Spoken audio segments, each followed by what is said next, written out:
G'day, folks. Talk to Dr. Stephen Morse about all things modern slavery. Yep. Slaves. Forced labour. Still going on. And he's got lived experience of this, of where he's worked overseas, studied it, worked in around it, and where back here in Oz, yes, where it does happen. Forced labour. Like, there's different levels of it.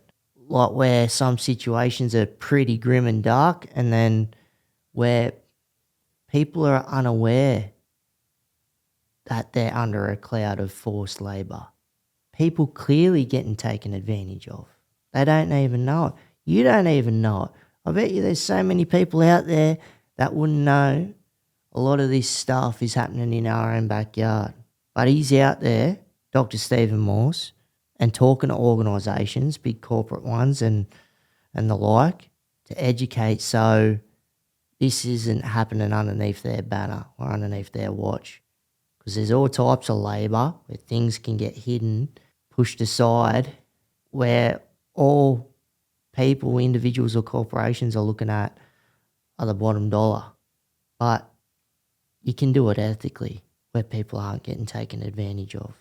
And yes, you look at all these other countries and where he's worked in, and when you're looking at the Northern Hemisphere and all these countries are joined in and people are going here, there and everywhere and getting taken advantage of. And yes, we are a continent or an island, and whether people are born here or fly or get here by other means, still getting taken advantage of. And we also touched a bit in the history. I know he's all modern slavery, but I'd like to bring to light some of the stuff that's happened in our past in Australia. I think that's important too, just highlighting a few things.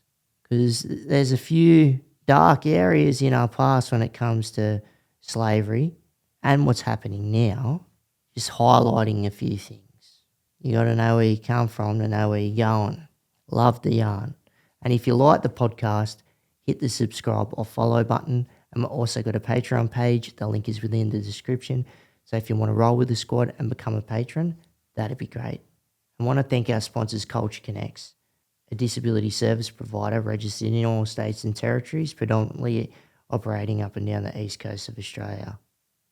With its main workforce of disability support workers, support coordination levels 1, 2 and 3, registered nursing, the bricks and mortar, SDA, specialised disability accommodation, ILO, individualised living options, SIL, 24-hour support, supported independent living, MTA, medium-term accommodation, SDR, short-term respite, working with a broad range of individuals.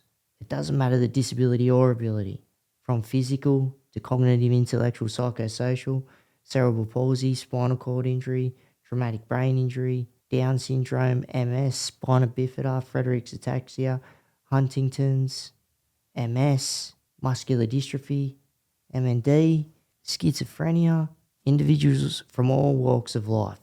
Everybody needs support.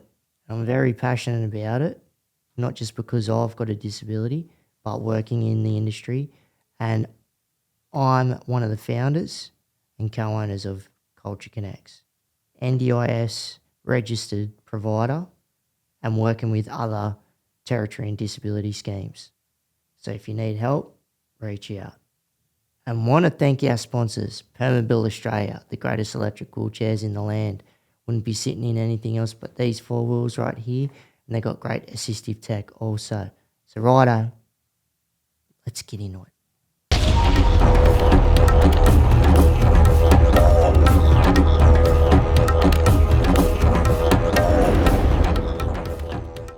Dr. Stephen Morse, really appreciate you jumping on the Keep Rolling podcast just to have a solid, comprehensive yarn about all things modern slavery. Thanks, Jake. It's great to be here, and I really appreciate this opportunity. Just in regards to like your listeners and the viewers out there, can you just give some context to what modern slavery essentially is these days? Sure. Well, modern slavery is a term, it's like an umbrella term used mainly in Australia and in places like the United Kingdom and probably soon New Zealand as well, which describes a range of human rights violations that are very similar in nature. So questions of forced labour and forced servitude and extreme forms of child labour, human trafficking, slavery itself, domestic servitude, and forced marriage, and also deceptive recruitment practices as well. So lots of these terms all work together. Someone, for example, debt bondage is another one. So a person, for example, issues of poverty, someone who finds themselves in situations, but they may need to borrow money. They get money from a loan shark. They're then bonded to that person because the interest rates are so high, no one could pay it off. And then as a result, then they can be trafficked, which really means this kind of the exchange of someone being taken from one jurisdiction, one place to another, and then put in a situation of labor, which is outside of their control. And then through different mechanisms of coercion, threats, intimidation, and violence, those people are then held against their will and forced to maybe pay off the loan or indefinitely. There'd be so many people out there just that aren't aware of this stuff going on. But before, with all the work that you've done in this sector, and what you're doing now, what you've done in the past, and what you're going to be doing in the future, how'd you end up here? Because you got a lot of lived experience in this field. So, did you have any mentors, or did you have anybody that you looked up to that was in this space, or did you gradually just find yourself in here or wanted to pursue it? How did it all come about? Sure, it all started really back in the early noughties, if you like, or in the noughties, that's a term. So the 2000s, and I was serving as a local church pastor in Sydney, and it was during that time there was a lot of movement being made by organisations such as World Vision, looking at and the conversation around human trafficking in particular, with a focus on forced sex work as a primary issue at that time. And really, the community that I was part of, we had a very strong social justice edge to it, and it was just an issue that just really grew momentum. It became an escapable reality, if you like, and something that's continued to kind of be inescapable. I can't, to the point where I can't live in a world where slavery exists. Can't live in a world where there are people trapped in all sorts of forms of exploitation. And so this is kind of how it all started, and that's the origins. And from there, it's probably more to do around 2010, 2011. That's when my wife and I decided to embark on investigating this issue further, to actually understand how we could actually be part of it. What does it look like to get involved? What part could we play in addressing this issue? We're both speakers, we're both thought leaders and writers. We could advocate, we could talk about it, but what could we do? What else could we do to make a difference? And so at that time, then we left everything. I left that role. My wife is a registered nurse. We both left our jobs and we headed overseas, really to explore the issue further. We went to Europe, to Spain. We ended up in Spain in the end, which is a transit and destination country for so many coming from sub-Saharan Africa, parts of Eastern Europe, Latin America, people coming in different ways and getting caught up in exploitation. Yeah, it's pretty tricky through Europe, especially when you've got a lot of these countries that, they're rolling into each other. And then and it's not just within Europe yourself. Like you said, you've got also Africa, and even though, it's another continent, it's not that far away really. So yeah, when it's because a lot of them are going up through. Is it leaving is it like near Morocco and places like that, and then jumping from Morocco to Spain? There's like a particular stretch of water that they're jumping over to, or to Italy and places like that. There's a few pathways. So there are a lot of recruiters who go into villages in places like Nigeria, Ghana, Senegal, Costa Costa d'Ivoire, and really go into Cote d'Ivoire and really Because of try. the Ivory Coast Yes, there. thank you. Yeah, the Yeah. Ivory Coast, Yeah. and really are looking to for people who are going to be vulnerable. You might have situations where the family's poor, the dad's out of work, there's not much income, and so they might then say, "Oh, we've got a job for your eldest daughter, eldest son. Come with us. There's jobs in Europe. You can work for wealthy families in a house. You'll provided accommodation, wages, and then you can send remittance back to your village.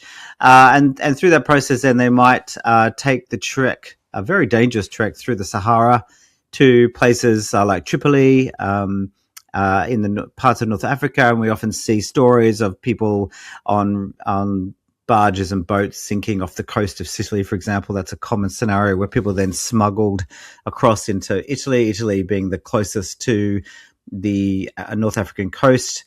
Other alternative routes might be through the Canary Islands, which then is part of Spain, which then gets you easy into Spain. I mean, the distance between Morocco and the in terms of the Strait of Gibraltar and Gibraltar and Spain is only 13 kilometers, I think. So very short That's distances. nothing.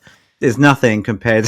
So it's very easy, really, to get it. And then if you're coming through Eastern Europe, and we saw that during the Syrian crisis back in the 2010s, where refugees, people were actually exiting Syria and trying to get into Greece and then further into Europe. And Germany opened its doors, and I think it was Hungary and Slovenia closed their doors and wouldn't let people through. And so, yeah, it's very easy in a sense to get into the southern parts of Europe, porous borders, lower border security compared to other parts of Europe. So Spain, Italy, and Greece, they're kind of like sort of change places, sort of exchange places as kind of the highest destination and transit places for people being exploited to this extreme end. And you can't blame some of these people for wanting to leave their countries. Like you're looking at Syria, war-torn countries, like poverty, whatever it may be. And like if they're looking at the limelight itself through advertisement, word of mouth or whatever it may be of where a better life may be, or yeah, you do have recruiters, but what can hurt more is when they end up where they think is better and it's a turn for the worse and they're getting taken advantage of. Yeah, we see that a lot, particularly for Eastern Europeans, people, places like Romania, Moldova, Ukraine. Certainly, at that time, people coming out of post communism, thinking that the streets are lined, streets of Paris, Amsterdam, London, Berlin, lined with gold, pearls hanging off buildings, and just sort of this perception that the West is going to be good. If I can only get to these great cities in the West, then my life is going to be better. And of course, it may be, but that's the risk. And so there is a little bit of opportunism involved as well. It's not necessarily always that someone is coerced or forced at the beginning. They might actually be forced to go out. You need to leave and go and get better work, more opportunities. In parts of Asia, for example, people actually might be sold off for a fee, sort of exchange for a fee because they need the money. Dowries or whatever. Right, but in many parts, for many people, it's kind of leaving, and then it's just a question of, through lack of education, lack of awareness, lack of the local laws and the culture, and the lack of language, people just get caught up in the wrong crowds. They become vulnerable. They in a sense become even more vulnerable because of the lack of knowledge, and they don't know what to do, and they need money, they need work, and so, well, let's go for this because it's better than starving. So there's opportunism in this play. It's not it's not the core drivers, but it is certainly in the mix there. But it's not universal, but it is certainly there. Yeah, it's shocking. So, you've got all this going on in Europe, and look, and this is just me assuming that it's a lot more prevalent overseas, like compared to Australia, because when you're looking at the ease of access going from one nation to the other, and when you're looking at an island nation like here in Australia, and like, yeah, you got still people coming over here for different opportunities and thinking there's a better way of life, and they're still getting taken advantage over here. But what does modern slavery look like in Australia? Sure. Well, we do have cases of modern slavery, and I think that's probably the misconception. Latest Big statistics, I think, time. Yep. there's at least 44,000 cases, which is a recent statistic. Globally, That's it's what blew it's me away because leading up to this podcast the other morning, that's the numbers that I was hearing. Just right. that popped up on the news of 40, 41, 42,000 every other given day of modern Yeah. slavery that Yeah. or forced labor that's going on in Australia. Yeah, I mean it's still the case. No, not we don't have a clear picture. Only 1 in 5 cases are ever reported. A lot of work has been done in recent years, over the last 3 years, through the New South Wales Anti-Slavery Commission and now the Federal Commission. So a lot has been done to actually look at the different pathways that people can raise, like a grievance mechanism can actually raise concerns and get support. Previously, it was just expected that people would call the Australian Federal Police, and the power dynamic in that is so strange. It's kind of like, why would anyone? First of all, not many people actually self-identify as someone who's been trafficked to begin with, and second of all, then you have to demonstrate that you are having been exploited to people who are in this authority situation that actually you may not be in a position to to actually communicate with. So we do have this kind of situation where it's a secret, it's an open secret, it's hidden in plain sight, and yet when we consider the Australian context, yes, we've got we're a huge island nation, if you like. It's very difficult to naturally get here by boat. People though come into Australia through different means, through different schemes, different visa schemes, migrant labour schemes, into horticulture for the harvest, and they might come in through labour hire agreements.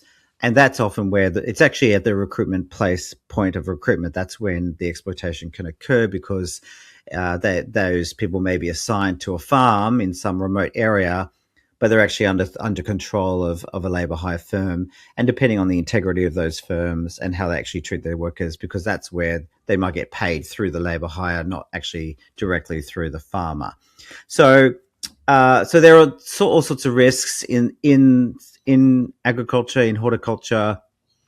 There are we do have certain schemes like the Palm scheme, which is designed to actually sort of limit and mitigate some of those risks. But there are also issues there around people being assigned only to one grower, and then there may be issues in that relationship. And if they leave that employment, then they are, in a sense, and they step out of the scheme, then they also are, in a situation of vulnerability. We have people who are exploited into the hospitality industry, retail, car washes, security, construction, so through subcontracting. There are issues around the treatment of international students, and we saw that most pronounced during COVID, where international students were sort of trapped in Australia. They couldn't actually leave, and then they were often forced to accept lower wages and substandard accommodation as well. Most of the issues that we find in Australia have to do more so, not so much with anti-slavery legislation, but more so sort of fair work issues. So questions around not being paid either the award wage, or being underpayment of the award, or wage theft under that, as well as minimum wages. And so a recent report by the Migrant Institute, looking at that came out this year, so I didn't get their name correctly right there, but a recent report looking into the experience of 10,000 migrant workers in Australia. To what extent, what is their experience, and really noticing huge numbers experiencing wage theft, having to accept and getting an ABN, so getting a business number in order to be employed, which raises questions, which is above the sort of the national average. Why are we expecting people on working visas, on migrant visas, to have an ABN to work, which then means that companies can then bypass things like superannuation and all sorts of entitlements, and then they can also control the contractual agreement. It can be short term as well. So That's so dodgy. So there's those kind of issues, and some really good insights into why people may not report. Could be that they, for example, they don't. Actually, a large proportion said that they didn't want to lose their job. So there's a lot of fear around job loss. There's also an acquiescence to, well, everyone's being exploited, so why should my experience be any different? It could be that they don't trust the process as well. So that if they were to reach out, who do I trust? Who would I speak to? Would my story be heard? Would there be any resolution to my experience if I was to reach out as well? So there's a lot that report just recently come out, and it's just been some really great insights into the experience of so many people.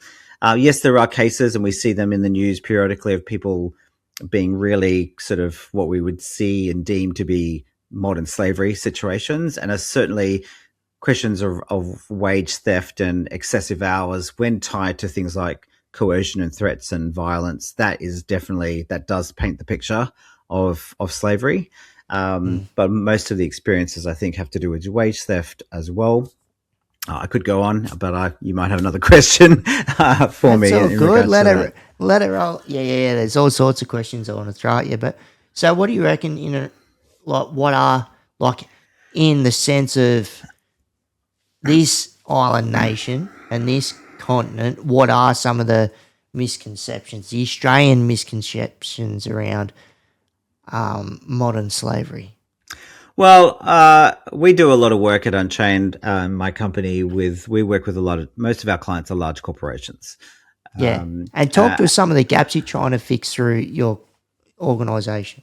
Yeah, so Unchained, our main clientele are listed companies, large private companies, and government entities who are reporting under key legislation such as the Commonwealth Modern Slavery Act or the New South Wales Modern Slavery Act. They also might now be, also depending on sort of their group, and they might be part of an international or multinational arrangement. They also may need to be reporting under other types of business and human rights regulations in the United Kingdom or European Union or etc. So part of the work we do, and what we often see, is that we will take the upstream suppliers, and they take their whole their group, their cluster of suppliers in their value chain, and we'll create a risk profile for all those suppliers. It is often the case that those suppliers, because of Australia is considered to be a low risk country, a lot of those suppliers may immediately be deemed to be low risk, because they're based in Australia. And one of the perceptions is, and one of the problems with that is, when you start seeing green in your report because it's low risk, you can just assume that it's not a high priority. It's therefore a low priority, and we don't really need to do much, because low risk can often slide into. Yeah, but what are they really hiding? What are they really hiding, Dr. Steve? Low risk can often seem low risk, and therefore risk can often then be, the misconception is that risks are really overseas, and they certainly are there. For Australia, Southeast Asia and China is Australia's factory. Okay, so most of the products that we buy are coming from that region, and that's where a lot of the risks are. Risks in Malaysia and Vietnam and Cambodia and China, etc. So that's the perception. Then is this there's this psychological distancing. That's a term that's been used to think, well, it's always somewhere elsewhere, therefore it's not really my problem. It's not really within my remit. My dollar doesn't really stretch that far. My authority and my leverage as a company can't stretch that far. And we often find, therefore, on the one hand, in Australia, the risk is low, so there's nothing to see here.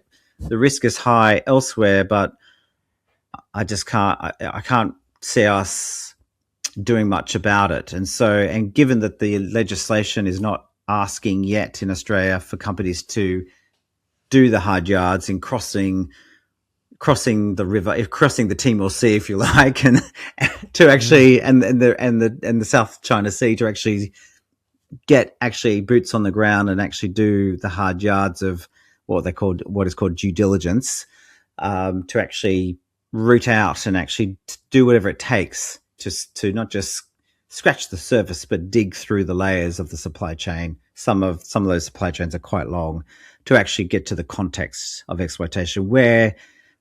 Whereabouts in those places of the world are people being exploited? And at the moment, the legislation is not strong enough to force the hand of companies to actually do the work, even though we know the risks are there, but it's somewhere out there, and Australia is really good at that sort of psychological distancing, that the problems are somewhere else and there's nothing to see here.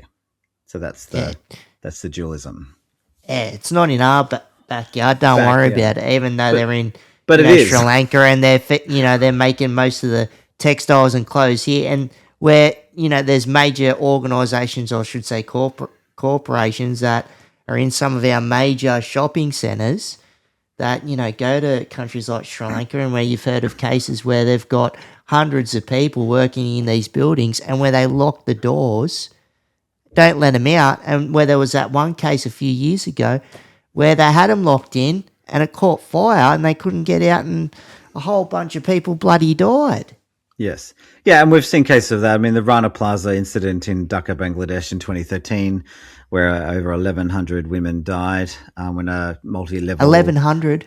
1,100.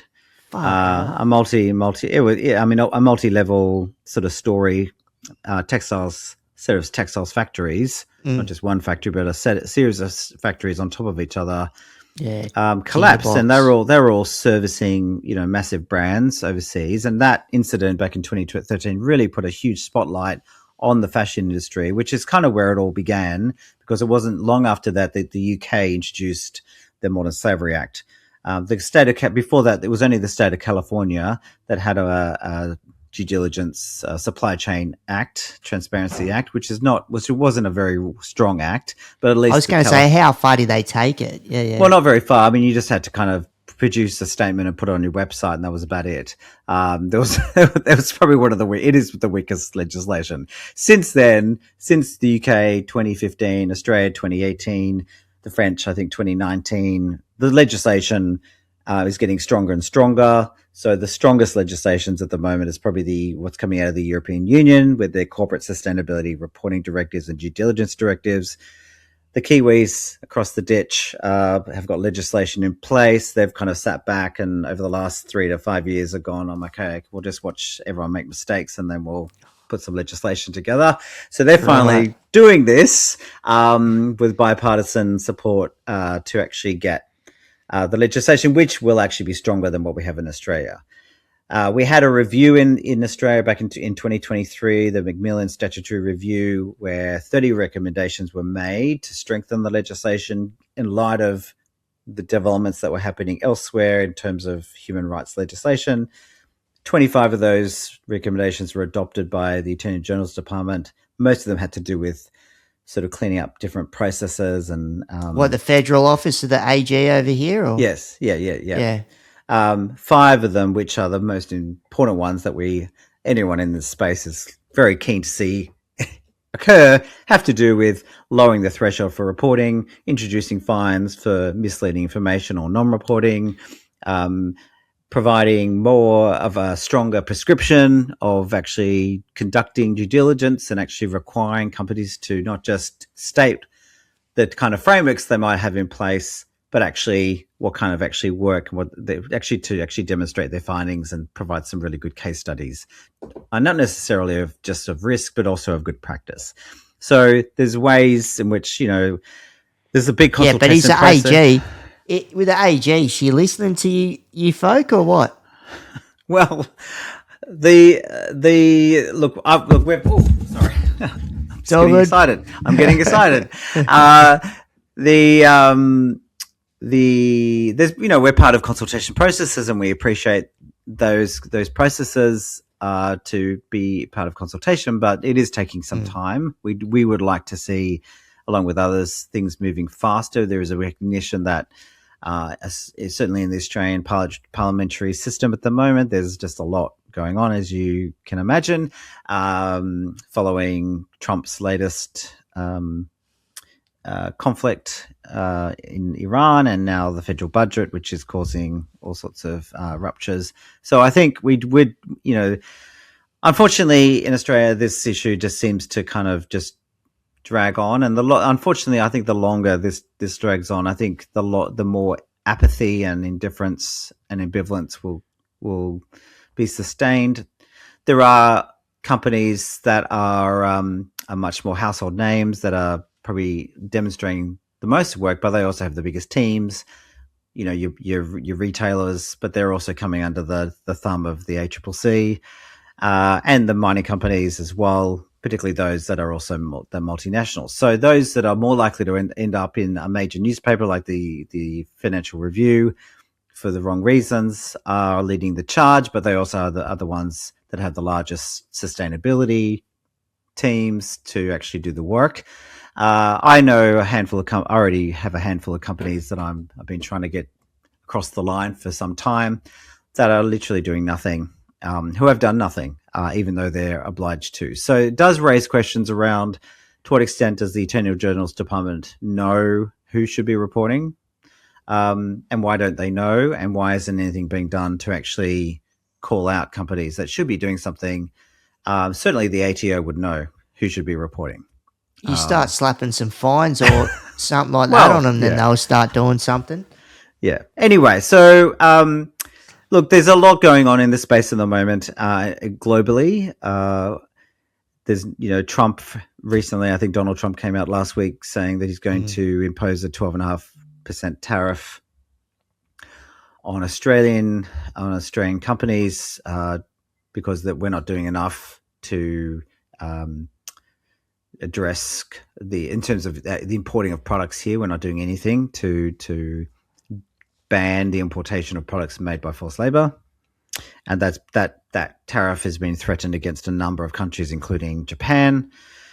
Most recently, too, China's also come out with some decrees actually making it illegal for companies to conduct due diligence. So do not, if you actually ask a company in China to have an audit, to be audited, or ask them anything about human rights due diligence from a UN Western perspective, that's now deemed to be illegal. You're joking. So that's Chinese, insane. So we're kind of finding ourselves in a situation. There's kind of this trade war going on, and it seems like human rights is being kind of used as a bit of a political football in the process as well. So it's hard to know at this stage what this is all going to mean, and it's kind of a watch this space to see how this all plays out. But certainly Australia does need to pick up its game, and there are a lot of calls for this to actually occur. But it's a question of whether or not, given the current economic climate, whether or not Parliament will actually make the legislation stronger.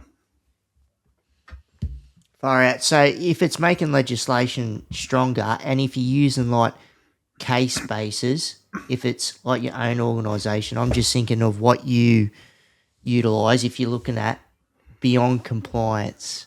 So what does that actually mean? And are people taking notice? Because obviously it's like looking at data, collating that, and seeing what can be done if certain organisations are not just meeting like the bottom rung of the ladder, if they're really trying to elevate beyond compliance. And if you got or if you got all types of different organisations that are meeting those requirements, then it's going to really show force on one part of Australia or wherever, and then you can sort of blanket that and enforce that in other areas. But it's going to make sure that legal requirements are going to sort of bring up their game too. So beyond compliance. So where are we with that? Well, it just, going beyond compliance, which is what we're about here at Unchained. People come to us for compliance, but we actually we stay with them to help them to go beyond compliance. And for me, for us at Unchained, that really means not just fulfilling the sort of the legal mandate of the Modern Slavery Act and the reporting guidelines. The guidance for the legislation is designed as such that there's this idea of reasonable steps and continuous improvement. So that the idea of annual reporting is to actually state in 1 year what you've been doing and what you plan to do, and in the next year to actually report on what you did do in light of what you said you were going to do, and then what you're going to do next. So there's this idea of continuous improvement, but we're not necessarily seeing that, or we're seeing very small sort of steps being taken, which don't really amount to much either. So to lead beyond compliance, I think, conducting due diligence is not a cheap exercise, and so it does require really strong board engagement, executive sponsorship. It does actually require an allocation of funds and resourcing and human resource. It does require, actually, I think, getting out of the ivory tower and crossing oceans to actually see what's going on the ground. I don't think you can actually get a full appreciation of the issues until you actually see it face to face, and then you'll never be able to look away. I've got people on the ground in places like the Democratic Republic of Congo who see daily children going into mines with kitchen utensils to actually extract critical minerals such as cobalt. I've seen some insane footage from those mines in the DRC, and where it's all you'd sort of say in a way traditional mining. They ain't even using machinery excavators. Like you said, they're using bloody spoons and forks, and then if someone's lucky, they got a pick, and you're seeing women with a 14-month-old baby strapped to her back, and she's dust flying everywhere, and she's having a crack at the ground trying to extract this cobalt. It's insane. Well, it is insane, and if you consider the rush to electric vehicles and green technologies, in inverted commas, one of the things we're not necessarily paying attention to is actually all the critical minerals, the rare earth minerals that are going into those devices and those that machinery. So the drive, the rush for that is actually increasing and exploitation in those parts of the world. So we need to get an understanding of that. Another issue that we're facing at the moment is around cyber crime and scamming, and so we have a scenario here in Southeast Asia, in places like Cambodia, Laos, and Myanmar, where we have really state endorsed and state controlled, particularly in the case of Myanmar, scamming compounds where people are trafficked into highly controlled centres where torture is actually deployed. And it's not often indefinite. It could be up to 12 months. So people are literally being exploited with a view to exploiting us, other people, you and me. And one of the interesting things about this kind of scenario is that the people that are being exploited aren't your migrant workers that are maybe not very well educated, for example, coming to pick fruit. We're looking at people who are educated with ICT qualifications, who are then being deceived and recruited into scamming compounds, which just changes the dynamic. And one of the things we're seeing is that this is the funds from organized crime and trafficking, the revenues from trafficking, for example, are all being layered into the development of these compounds. It provides a huge lot of money for the government in Cambodia, for example. It's up to 30% of GDP in the region, and it's growing. So the revenue, the profits from scamming is just exponential. It's getting bigger and bigger, and then it's being used for greater sophistication in terms of technology to actually increase the level of cyber crime. Meanwhile, what I'm seeing in Australia, having gone to some of these events, is that, for example, with questions around how can we in Australia protect ourselves, and the conversations at the domestic level is not so much about what could we do to actually mitigate the risks and work with, say, governments overseas. It's more about how can we shore up our assets to protect ourselves from scamming, which is important and necessary. But we also need to be thinking about regionally through ASEAN and in, our relationships in the region. How can we actually work with governments to actually address the risks at the source of exploitation, not simply to just invest in technologies to mitigate the risks from a domestic perspective. So that's just another dimension, another area of and level of complexity that we're experiencing. Again, having an impact here, and so that's something that companies need to be thinking about. Yeah, so I just wanted to clarify the reference that I made earlier about it's the Migrant Justice Institute. The Migrant Justice Institute put out the report just this Right. year.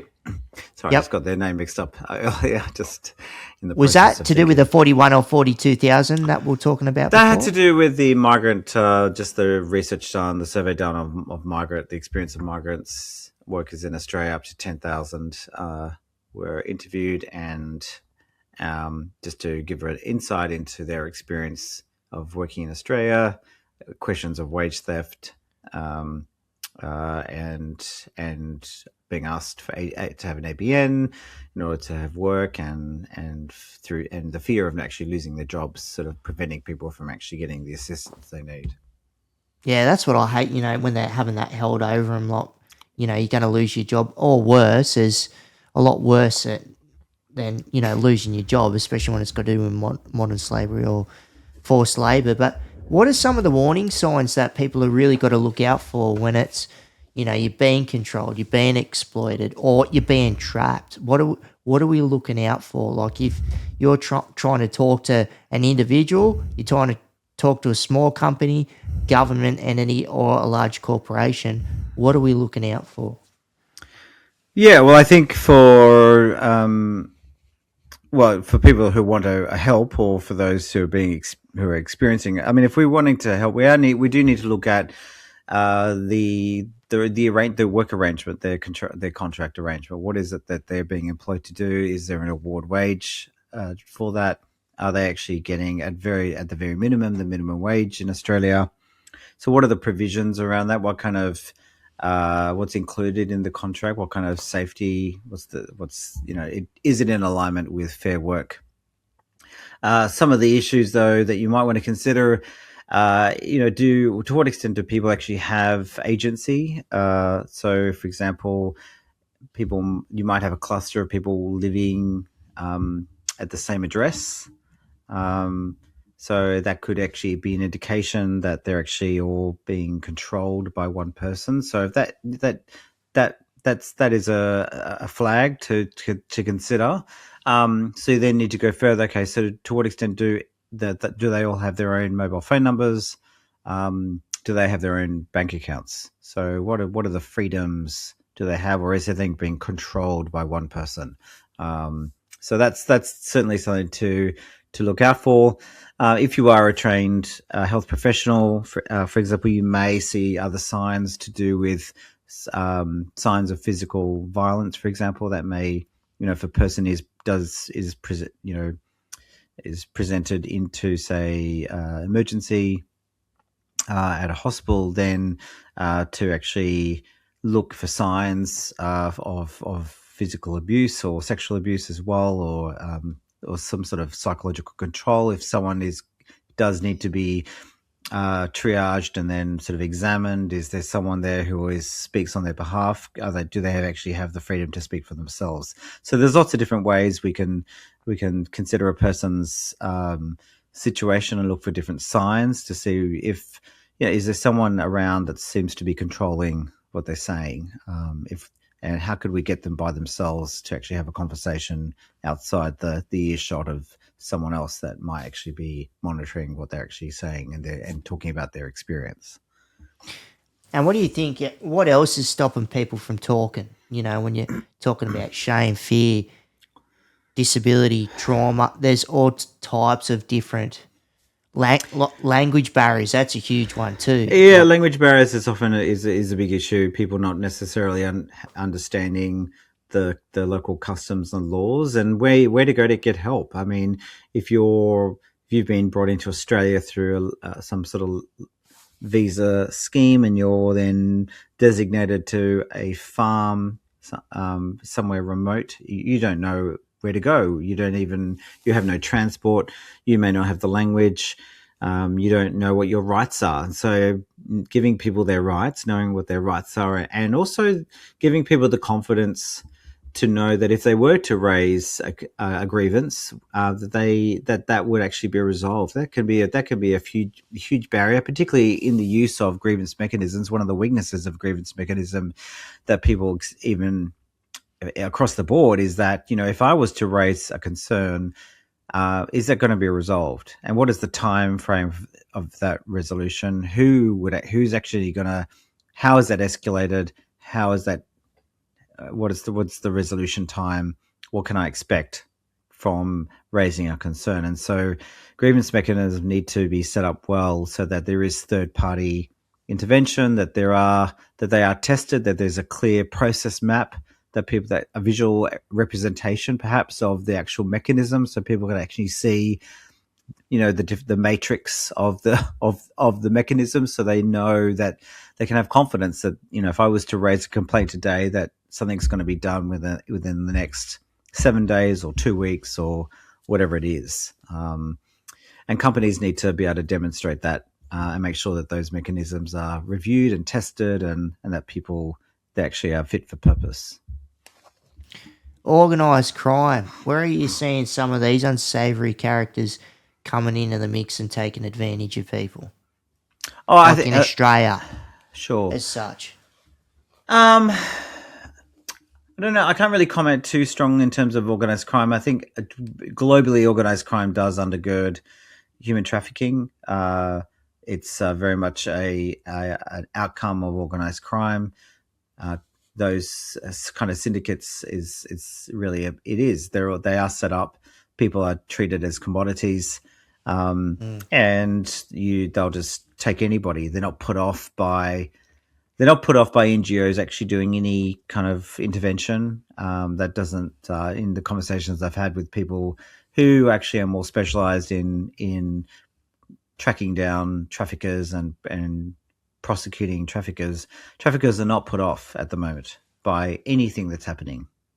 They're just not. I mean, with the effort, unfortunately, the efforts that we're making are not sophisticated enough. We're not smart enough. We're not investing enough to actually be of real great concern across the board.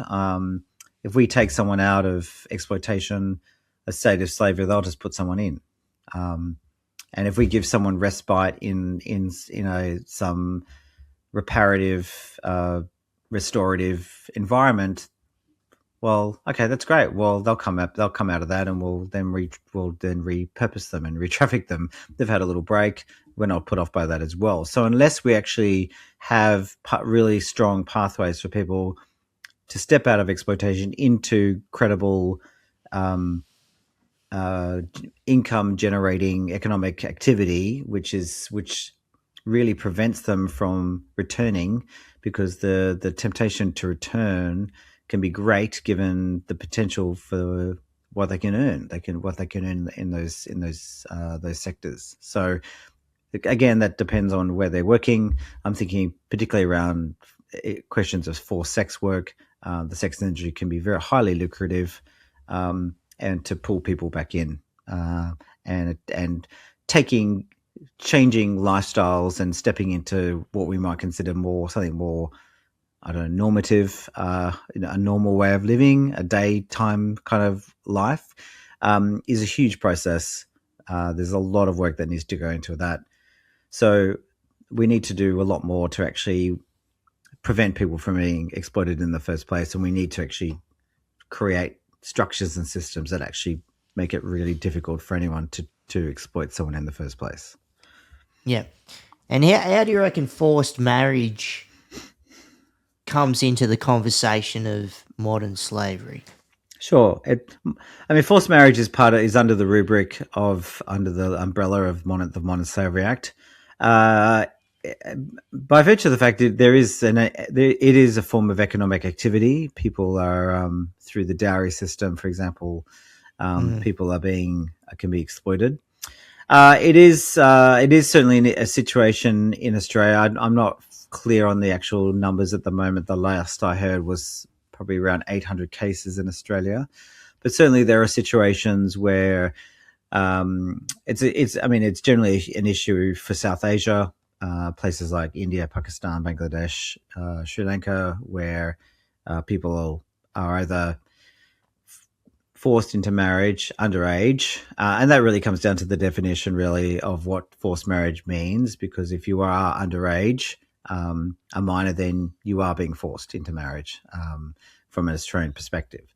So whether or not the exploitation occurs in parts of South Asia or the situation occurs here, it is a big problem. For people, and it's something that is, I suppose, in one sense, it falls outside issues of the supply chain. It's not an area of work that we're part of, in a sense, because it's not related to goods and services relating to a company's operations. It sits outside of that. It's more to do with, probably more akin to someone's individual situation and experience. Not part of it's not necessarily a corporate issue. It's more of a personal issue. Yeah, okay. So, like with a lot of the different sectors, right, you've brought it up before, you might have some, you got disability support work. You might have aged care facilities. You might have, individuals that are working out on the farms, construction. You've got hospitality. There's all types of different industries, right? So what do you think, where would you hold, say, out of 1, 2, and 3 from highest risk to second or third? Where would you rank them? So I'm not sure of the question. So the question has to do with the highest, like the risk, like where most of the risk is when it's got to do with forced labour. Oh, okay. Or any sort of, mainly forced labour, right? When we're talking in Australia. Sorry, and I should have indicated. That's okay. In this okay. nation. Sorry. Yeah. Sorry. Okay. So in Australia, in our nation, so when you're looking at all those different industries, whereas most of the risk sitting in what industry? From first to second to third. Construction would have to be up there. I've got a story for you about that too. But yeah, construction is up there. I don't think I can rank them, but I can say in the top areas would be so horticulture is a high area. The construction industry, and then I think to do with hospitality type services, retail services would be the area. So all of them would either include risks to people who are being brought in under certain labour visa schemes and being exploited in that process. Hospitality tends to be under more people who are students, for example, international students who are then exploited in those contexts because they might, for example, come for study and then in the cities then are able to work a certain number of hours a week. And through that process, they might have to accept wage issues, reduction in wages and working conditions that are less that are not up to standard with fair work. And then they also might be in situations where they on paper they might work 20 hours a week for a company, but actually they're also being asked to work another 20 hours at another rate, cash in hand, and that's not accounted for, those kind of situations. So I think when it comes to, the issue, retail and hospitality sector, I think that's definitely more to do with international students. When it comes to construction, cleaning service, and probably the servicing of those facilities, such as cleaning, that's another area where you'll have a lot of layers of subcontracting. You might have minors and family members who kind of are helping out, so to speak, in those workspaces who are not actually under any award or proper contract, and then being ripped off in the process. And then the broader agriculture, horticulture sector, where you'll have people being brought in from overseas to actually service the harvest. Yeah, and it'd be hard with horticulture when you got some of these individuals, like they're out bush, they can be way out. So it's a bit harder to, broadcast their voices, even though they've got all the tech these days to do so, but still, like, you think it'd be easier to take down organisations or individuals in more urbanised environments compared Oh, to absolutely. if The it's connect, someone. the, yeah, the contact connectivity. Sorry, transportation, all those kind of things make it easier for people to get the help that they need. But they've also, technology has and transport has also enabled, and the flow of money, the speed in which money can flow, information can flow, and that people can move, has enabled a lot of good things to happen in terms of globalization. But part of the downside of that is that it is easy to, in a sense, then take advantage of people because it's easy to move people. It's the flow of money is fast and the flow of information is fast. So we can use those dimensions of globalization for good and for also for nefarious purposes. Yeah, yeah. Nefarious characters too. Like, I'm just thinking of when I was a young bloke, so I'm, going on 40, 42 now, but how old was I? 19? Yeah, I was 19. And this was up here on the Central Coast at the North Entrance. So I was doing a bit of steel fixing, construction work on this multi-story development, and all the jip rockers on site. So this is obviously before I was in a wheelchair, because now I'm a quadriplegic power wheelchair user. But yeah, so back when I was an upright, able bod on the tools, so seeing this crew of jip rockers from South Korea, and you had the foreman that was running the show, and he was, well, you assume that he was Australian, South Korean, like, because he had, when he talk English, like he had like a pretty strong Australian accent, but then knew Korean or South Korean, but and I don't know if it was him, his organisation, but someone was taking advantage of these folk. But where plainclothes immigration rocked up the site one day, and like there were 15 people on site, 15 people, South Koreans, I should say, that were a part of that crew. And because at the entrance, because you got the ocean one side, you've got Tuggerah Lake the other side, and they were just hiding up in crevices. Oh, you just saw them scurry and run. Oh, it was so full on. Okay. And hurting themselves trying to jump from one story to the next. It was nuts. And where they even jumped in Tuggerah Lake, swimming to the islands, and we're playing clothes. We got some of them. And yeah, like, and a lot of them, like, they were back to work the next day, even though some of them got caught. The ones that got away, they were straight back at it next day.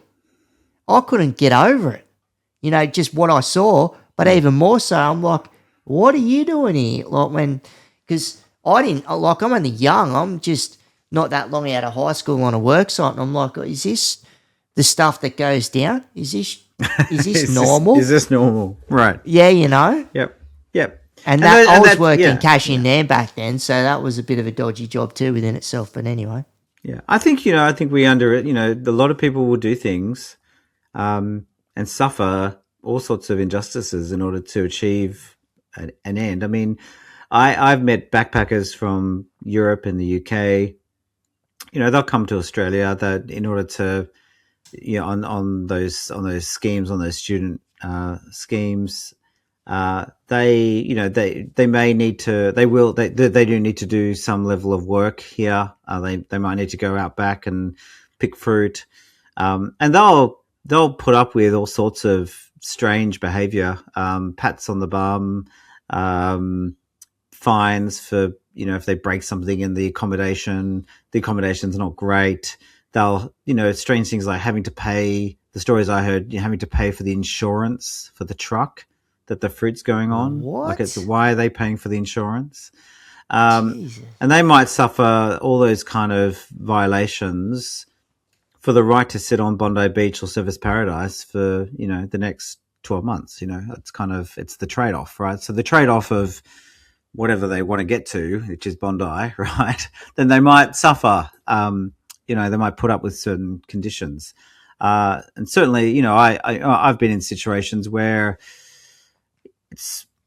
in terms of work context, it's not great. I mean, when I started off, and Sarah and I went to Spain, and I taught English as a second language for the season that I was there. It was part time, but I was forever trying to get work.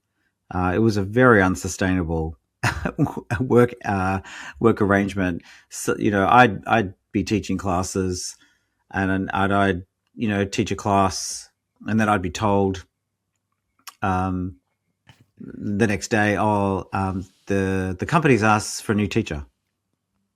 Why? Oh, they just want a new teacher. I'm like, but we had a good class. I don't understand. Is there any learning here? Can I learn from this? Like, is there any feedback? Did I do something wrong?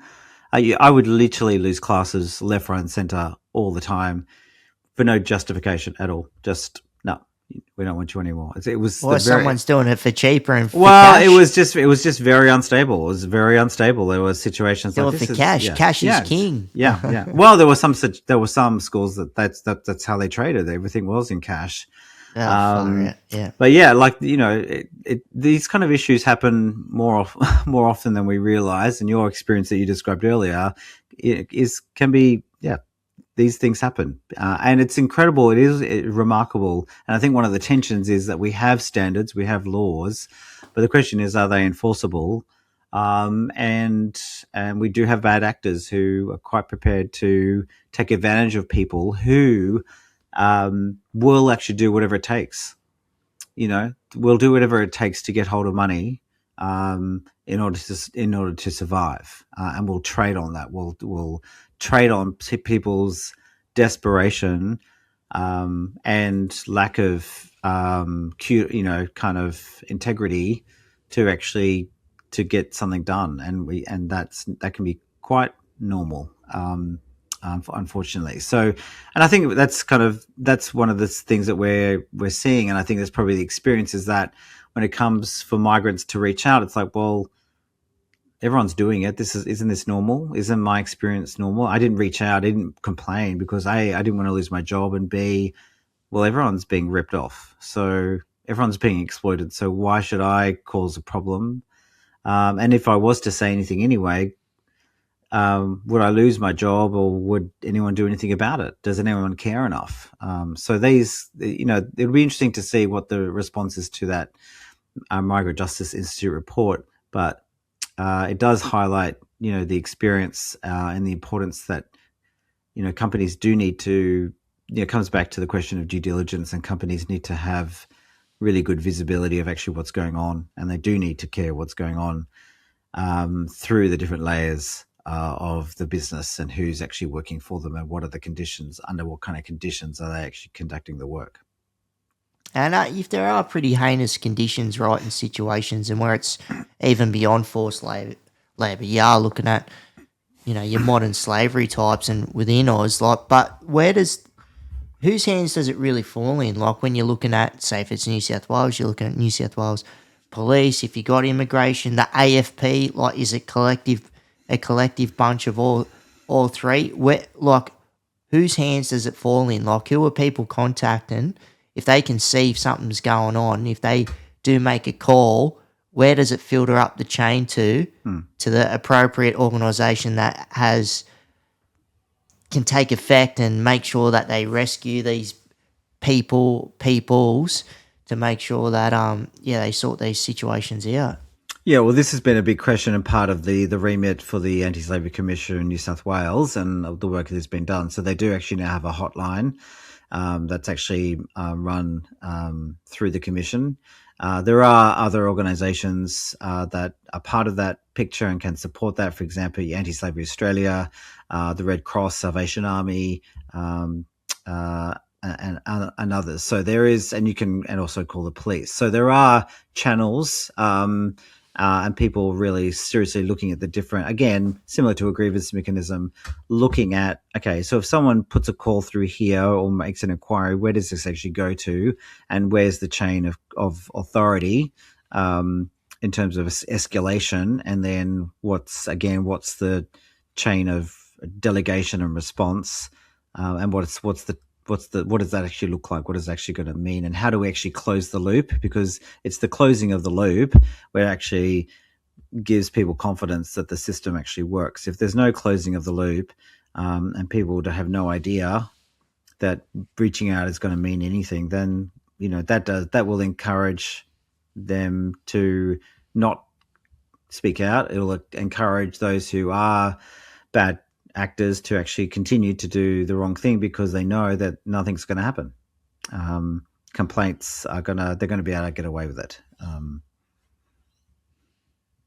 Yeah, that's what I wanted to know, because like looking at between 2024, 2025, the AFP had 420 cases of human trafficking reports of, right? So I was like wondering, apart from them, surely there's other authorities and authoritative mechanisms that have to come into play to make sure that, people are protected, but also organisations or individuals come under the brunt of the law to make sure that, that they're doing the wrong thing, because humans are getting exploited all the time. Well, I think a lot of work has been done. I think at an intergovernmental level, through, for example, Fair Work Ombudsman, the Australian Federal Police, Australian Border Force,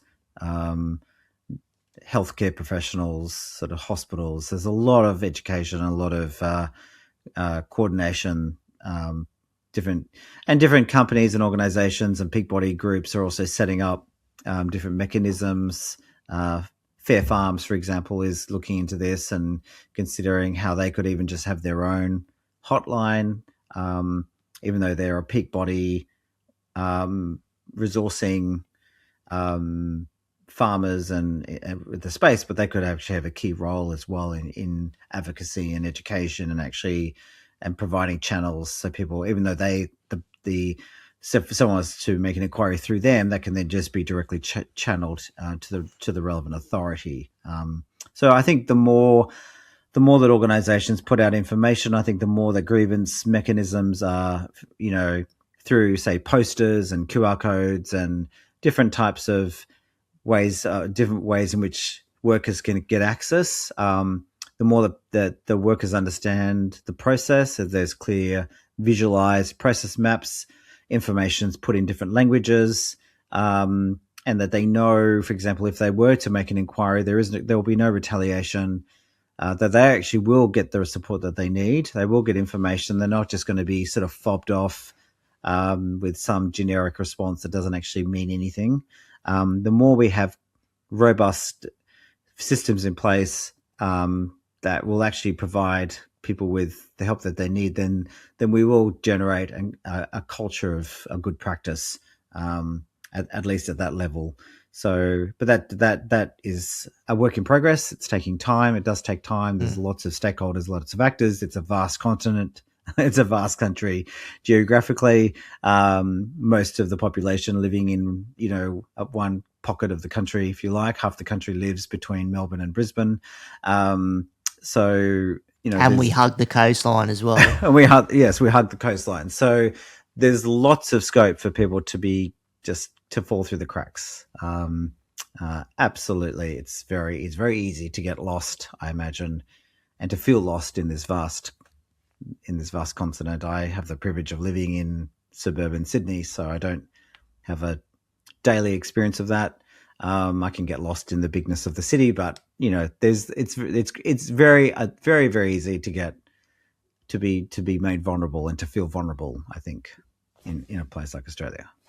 Yeah, that's it. Well, New South Wales alone is bigger than some of the countries in Europe, So, but looking like just broad brush. So if you're looking at, this is 2-part question. So when you're looking at Australia, where are we doing well compared with other countries when it's got to do with modern slavery and enforced labour?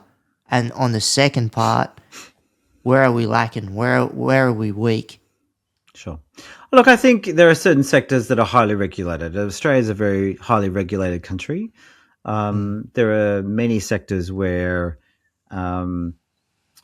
it's very difficult to do the wrong thing, and there's very tight controls. And those controls are embedded within other frameworks of quality and safety and those kind of things. So, mining would be one of them. The mining sector, mining sector in Australia is low risk, but globally it's high risk, depending on where you're excavating or digging. It's probably the better word. So that's a highly regulated environment, and I think we do have good controls in place, which cover a range of risks. And we see, there's lots of sectors, health and the like, and financial services. But there is also, again, nothing is bulletproof as well. So I think that's probably a strength for Australia. Some would actually criticise Australia for its probably over-regulated. We're over-governed and over-regulated, but I think that's also a particular strength. And we do have, agreed. in terms of the Fair Work Act, I think we are, although it's, there's a lot sort of ongoing work to make improvements and to make sure that the act is continually strengthened. I think that's a good strength for Australia, and we do have schemes such as the Palm scheme, which which is, the intent is actually good, and I think it's enabled the process of actually recruiting overseas, making sure that process is actually there's good practice involved. But in all these things, we introduce one scheme, and then through the process and the experience of that, as time goes on, we realize, actually there's gaps here and there's issues here that we need to address. And the good, I think, a strength for Australia is then we actually look to actually address those gaps and fill in those gaps and address those issues. So I think that is certainly a strength. I think the weakness, though, I think particularly in the area of modern slavery, as I mentioned earlier, is just that we do have legislation that does need to be strengthened. It's not up to scratch in terms of what's happened in the last 5 years internationally. And is the Human Rights Commission having a good crack at trying to make sure that everything's up to par? And how much pull do they have? We do have. So the Human Rights Commissioner is actually very much, this issue is on their agenda, but we also have an anti-slavery commission as well. So which is it's directly part of their remit. So that's kind of part of, I suppose, the Human Rights Commission governs other human rights violations. Questions around diversity, equity, inclusion, for example, questions around Indigenous, there's a whole range of issues around that are part of that remit. But we also do have an anti-slavery commission. Some might think, well, why does modern slavery? It seems like the poster child of human rights. It's kind of like, why does this particular human rights issue get so much energy, I suppose, so much attention, when there are, particularly, there are a lot of other issues surfacing within organisations which are not by any nature to the extreme end of modern slavery, which is hard to kind of discern anyway. When is someone actually in a case of modern slavery? It is really at the pointy end, the acute end of the work experience, the workplace experience, if you like. There are other issues that we need to attend to, which are more commonplace. Questions around bullying, harassment, discrimination. Issues around, how do we actually, disabilities and gender, et cetera, et cetera. So there's lots of issues that companies and organizations are facing, which are very much more in your sort of pertinent and in your face. The issue of modern slavery it tends to be can be a little bit more distant, which, but we have, and maybe that accounts for why we have a separate commission to actually tend to that issue. Yeah, well, it's a lot of work. But look, and these countries got amnesia sometimes, I reckon. So when you're looking at the uncomfortable history, because you've brought up, when you talked about First Nations and I'll touch on the disability as well a lot, is because some of the various peoples and sectors that I'm working in and around. So, and that's it. Often Aussies, Australians just think, slavery, enforced labour. This is a overseas problem, and especially when it's got to do with slavery. So do you think that's historically honest, like over here, like when we're looking at like First Nations mob? I think I understand what you're asking. I think when it comes to, the issue of slavery is illegal. Full stop. According to we've had it. It's been in place for a long time around the criminal code.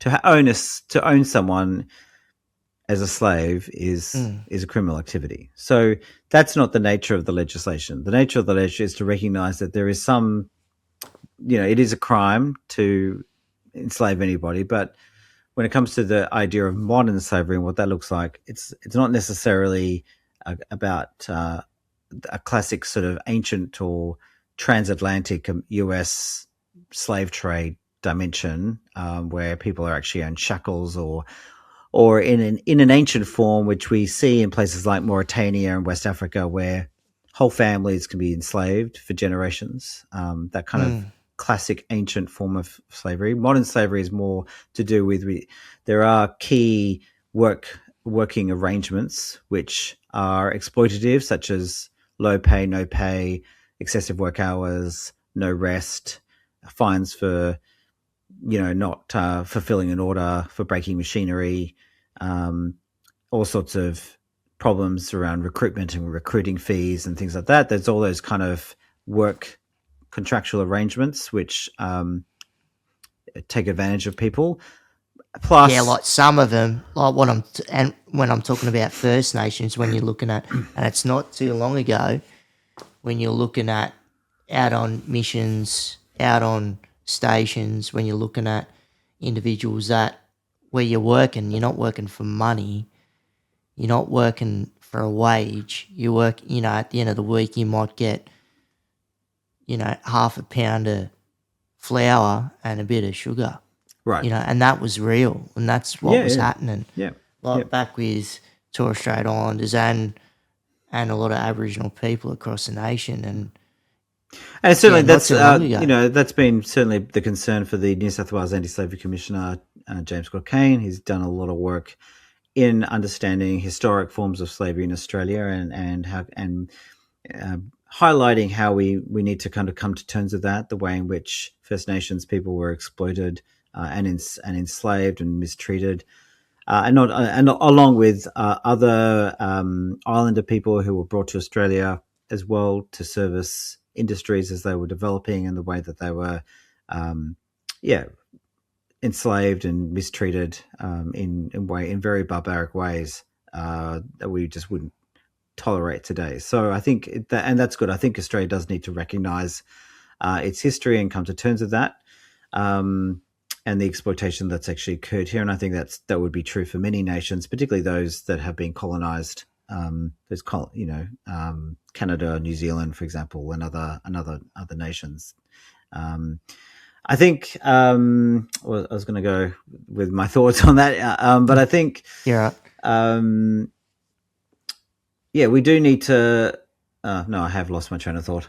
Sorry, I was going to say something else in that. It's all good. No, yeah, but it's just pretty important, and even going back to, where people are working on missions and stations, but also where people are also, when you're looking at the stolen generation, and a lot of these kids or adolescents that were getting put through apprenticeships, and where, wages were held back and where they'll put in bank accounts, but this is bank accounts and where a lot of, the incentives of these trust accounts and bank accounts and money was getting taken advantage of the state, so where they'd roll a lot of these wages into high yielding accounts, and you're making dollars and cents of that, and they're not giving money back to the individuals that deserve the money from week to week. They're holding it back,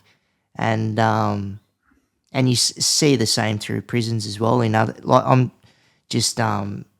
was just going to segue to prisons as well in the States, like how they take advantage of individuals these days. But, I'm just thinking of the stolen generation, a lot of people that have gone through forced labour, or like I was talking about with these apprenticeships, and, where they think they're earning money, but yes, they are, but then it was purposely getting held back and put in these accounts, and where the word I'm looking for, that's just escaped me.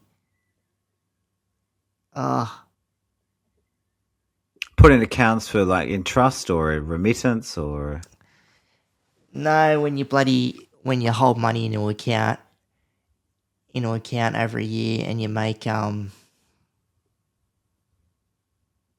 when the account yields like over time. an annuity or of the account, or... Okay. Yeah. Okay. Yep. And where the state takes advantage of that. So that was obviously not now, but back in the day. So, but it's just, and it's not that long ago, because like when my mother was born, she was, it wasn't until 1967, and she was born before that, until the Act come in, until Aboriginal people were allowed to vote, and and kids were still getting taken, and kids are still getting taken now. Like, it's a different story, but it's it's horrible just to see that people were taken advantage of not too long ago, and it's just to remember that we've got, this country's got amnesia, and not to forget a lot of mob around the nation that, whether they are on missions or whether they are on on camps, like within stolen generation, like boys and girls camps getting taken advantage of. It's it's shocking. Yeah, I think, and for me, I sometimes think, through the centuries of industrialization, when industrialization first began, the Industrial Revolution began in England and the United Kingdom back in the 18th century. It was, it wasn't too long ago that throughout the 19th century that children were put in poorhouses and sweatshops and workhouses, and children were often sent into, if a machine broke or something, these big machines, they'd send the children in to kind of fix it, and if they died in the process, oh well, that just was too bad. So, like it's always, we've one of the tensions for those, I suppose, Western countries that are at the forefront now of human rights is that, they do have a history, which has been recognised, I think, in many ways, that actually during the years of industrialization and the formation of unions and civil rights and worker rights, that there were many times when people were taken advantage of, as you've pointed out in the past. And so we're all, in a sense, we all need to do better. And Australia does need to continue to do better on a number of fronts, because I think what's interesting, and we see this certainly in the case of Southeast Asia and places with scamming compounds, we're never too far away from finding out new ways of exploiting people. So we're very good at finding ways to exploit each other, and so the challenge really is to how can we actually press in and lean into ethics, and also we're operating in say a redemptive way, a way of actually not just operating ethically, but going beyond the ethics and actually being of great benefit and contribution to and operating completely differently to what would be is often quite natural for us, and that is to just use people and exploit them to begin with. So that does require a shift in mindset. Yeah, and I think you did bring it up too before when you were talking about islanders, because that's just thinking, because they don't get recognised a lot either. Like, even though they're not originally from here, you're looking at South Sea Islanders, and when you looked at the practice of blackbirding, and a lot of people don't know about that. No, they don't. Where you're looking at the whole sugarcane scene up in Queensland, and where they'll come in on boats and pinching these individuals off island nations, and then bringing them to Australia and forcing them into labour, like into the sugar canes. And like, people don't know that there's a whole and they try and make sure that they're recognised as a peoples now in Australia. Yes, because exactly. there's a whole group, whole communities up there, where they were taken a long time ago from other foreign nations, but they've been implanted here for the wrong reasons. But but it's just recognizing what's happened. Yep. It's Yep. just making sure that, because intergenerational trauma is a real thing. It is absolutely, it is a real thing, and I think we do need to recognise, ways in which people were exploited. I'm sure that during the gold rush in Australia, there were That many. too. There were A lot of Chinese. many people who were exploited and ripped off during that time, taken advantage of, unfair work practices and the like. So I think it's a question. We do need to recognise the past. I think we do. That does actually contribute to addressing the generational trauma, as you just identified, and actually helping people to have that sense of belonging, and a recognition that they have actually contributed to this country. And then I think we need to learn from those lessons and actually work out how we can together move on, and do better together.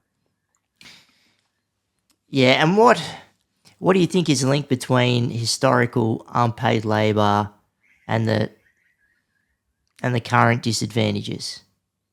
Do you think? The link. Oh, that's a very big question. That's a very big question. If we can shorten it down, if it can give you a quick answer. I don't know if I have an answer to that. I apologize. I might need to kind of have a think about that. I think there. I think there are. I think generally, there are links. I don't know if I can how best I can describe those links for this interview, but I think there are certainly generational sins, if you like, and trauma and past hurts that do actually have an impact on future generations. And I think we are all sort of diminished. I think we're all affected by that more than we realize. Yeah. I think we are all, for example, we are all impacted currently by the class of people in Australia who are actually being currently taken advantage of. We are all impacted by those who are by migrant workers, by international students who actually are not treated well.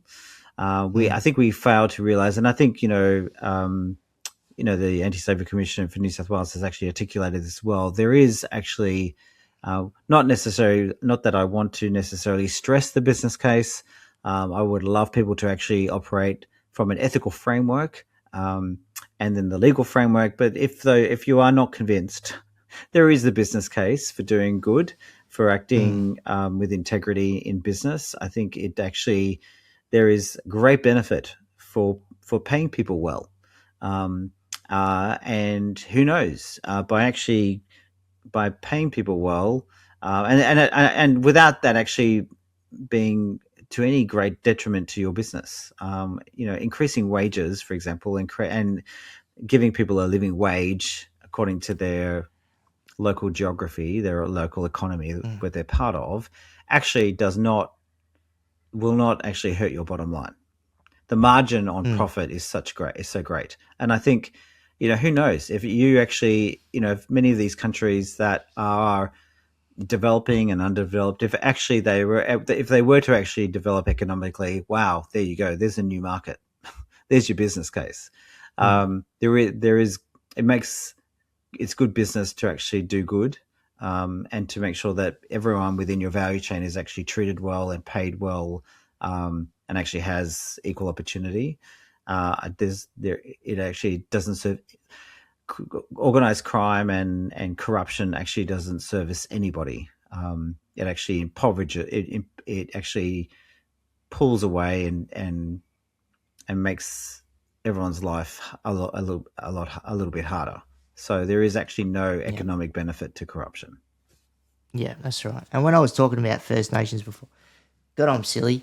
Yeah, just when the bank accounts, and when you got trust accounts, bank accounts, what I was talking about in New South Wales and the government, interest, because obviously these people, there's money that goes in, obviously it accrues and interest builds up, and obviously the benefactors are can be government entities or the like. That's what I was touching base on before. Something simple, but anyway, that come back into thought. So also, and look, and it doesn't matter if you're black, white, or brindle. Trauma is trauma, right? Because of all the different individuals that this happens to in Australia and abroad. But what just does irk me too, and me being, yes, I'm fair-skinned Aboriginal, but the ties that I have to my mob and just where I see intergenerational trauma. But hey, I've seen this in different nations in Australia and abroad. But just when people in general just blanket, you go, that's in the past. Why bring it up now? You got to recognise that in any form of trauma, I think. Mm-hmm. Yeah, no, I think I believe that for an individual, unresolved trauma from say childhood will likely manifest later in life at different times. So I do actually see that that those, and so I can't see why that wouldn't occur for a group of people, or a class of people, or a cohort of people. That there needs to be some truth telling, reconciling, and recognition of actually what's going on here. Doesn't mean we have to dwell in that space forever, but I think we do need to recognize that and sit with that for the length of time that we need to sit in that space in order to make sure that everyone is on board and is able to recover from whatever that needs to be recovered, whatever needs to be reclaimed, whatever dignity needs to be restored, whatever healing needs to take place. I think that's important, and that process can't be rushed necessarily. So we can't put time frames on that. It's not necessarily going to be a clean, linear kind of systematic process, clear path. Healing rarely is. Individual healing is rarely a clean, straight path. So we can't expect that to happen for a collective, in a collective. No, and it's everyone, right? Because if you're told it doesn't matter if it's domestic wars, it doesn't matter if it's international. Like if you've looked at wars in the past, and if you told certain people just to forget about certain peoples that have been decimated, like it doesn't work like that. And even now, like you're looking at some of the wars in the Northern Hemisphere, and we're very lucky to be in a country like this because we're shielded away from a lot of stuff, and you got a lot of stuff going on up north and where people are decimated. And if you told people just to forget about certain things, it doesn't work like that. Trauma is trauma. And now you've got these current wars. There's going to be intergenerational trauma because of that, which is unfortunate. But and a lot of the fear that I don't like that goes on here, and when it comes to where you got people here that are either they're doing the right thing, whether they know it or not, whether they're migrants, but what is the real fear of deportation play, do you think, in this? Well, I think from the survey sort of results that we've seen, I think it is a high, it's a big issue. If I report, there's a lot of fear and uncertainty around reporting. So if I was to self-report and self-identify that I've been exploited, that I've been taken advantage of, then there is the question of trust. Can I trust? Do I trust the system? What retaliation will occur? What will people think of me if I speak out? I might actually be rejected. Not just rejected by my employer, I might be rejected by my co-workers who might think, oh gosh, you've created a fuss, and you're creating problems for us. So there is a lot. Fear does actually bind people in many ways. And I think there is a fear of being, of not knowing what will happen to me. And if I am deported and that the fear of deportation also might come down to where I'm going to be deported to. Is that, I left that place for reasons. Yeah, going back to Manus Island. Like, come on. Yeah, well, exactly. So it really comes down to where am I being sent back to, and then what are the consequences of that, and what kind of shame might that bring on my community? So it's the shame of the risk of being mistreated by my employer, by my co-workers, and then if I return home, it's what kind of shame when I bring upon my family, my clan, because I got kicked out of Australia. And on the other part, right, people that are like back overseas, like trying to get people here, do you see shonky advertisers, like advertisement agencies or people that are just putting social media up that just is pretty much falsified, saying that the grass is like it's a lot greener on this side and welcome with open arms, and obviously, you know, it's just falsified advertisement as such. Is there a lot of that going on over there? I haven't. I'm not. I haven't seen that, so I can't really comment on that. What kind of how things have been communicated? Yeah, it just interests me, you know. Yeah, no, it is an interesting. What are they seeing over there? Not just what they're hearing from relatives or by word of mouth, but if they're, you know, unsavoury organisations that have purposely targeting people through the power of social media, and now you got AI involved. How's that going to elevate in certain forms? You know, so that's another worry to look out for. You know, it's used for plenty of good, but how can that be utilised to take advantage of individuals? You know. Yep. Yeah. Well, I think we're already seeing some signs of that, and it's yet to be seen. I think we're certainly at the early days still of the AI industrial revolution, and well, but the tactic I'm taking personally is to jump on board because you can't not. So you have to have to jump on board.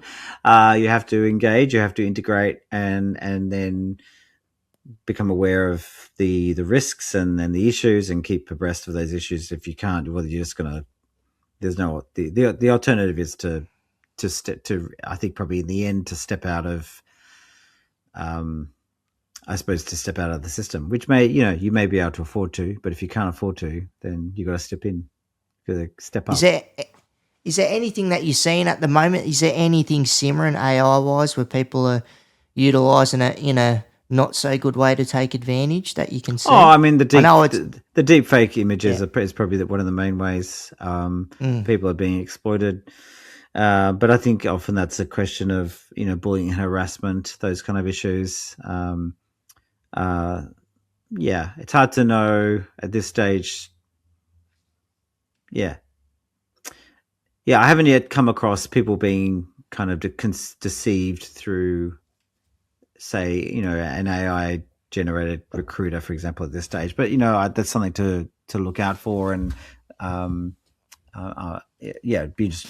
that's it. I'd be interested to know if someone's doing research on that at the moment to see which AI is being used to coerce people in situations of forced labour, for example.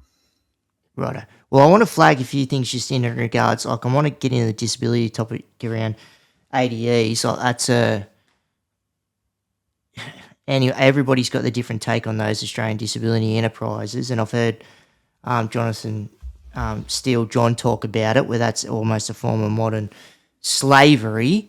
So, but apart from your ADEs, because I want to look at some of the work that you're doing, right? And so, because it's important to flag some of this with the work that, because it's your wife and yourself that are within the same organisation that you're doing with larger corporations. That's correct, yeah? Yeah, so, we're both co-directors on Shein. I tend to be, as the CEO, I'm the one who leads.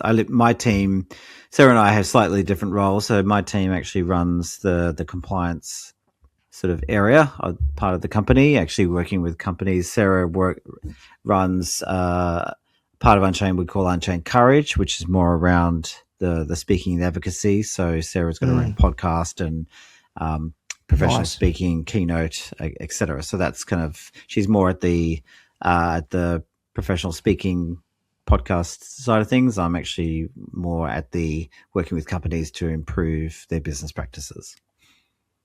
Right. So if you're looking at, CEO to not me CEO, if it's CEO to another CEO, if they're like, we don't have slavery in our supply chain at all. If they say that to you, what would you be saying back? Well, it's that's never really said to me. I think most CEOs are at least humble enough to recognise that this is an issue.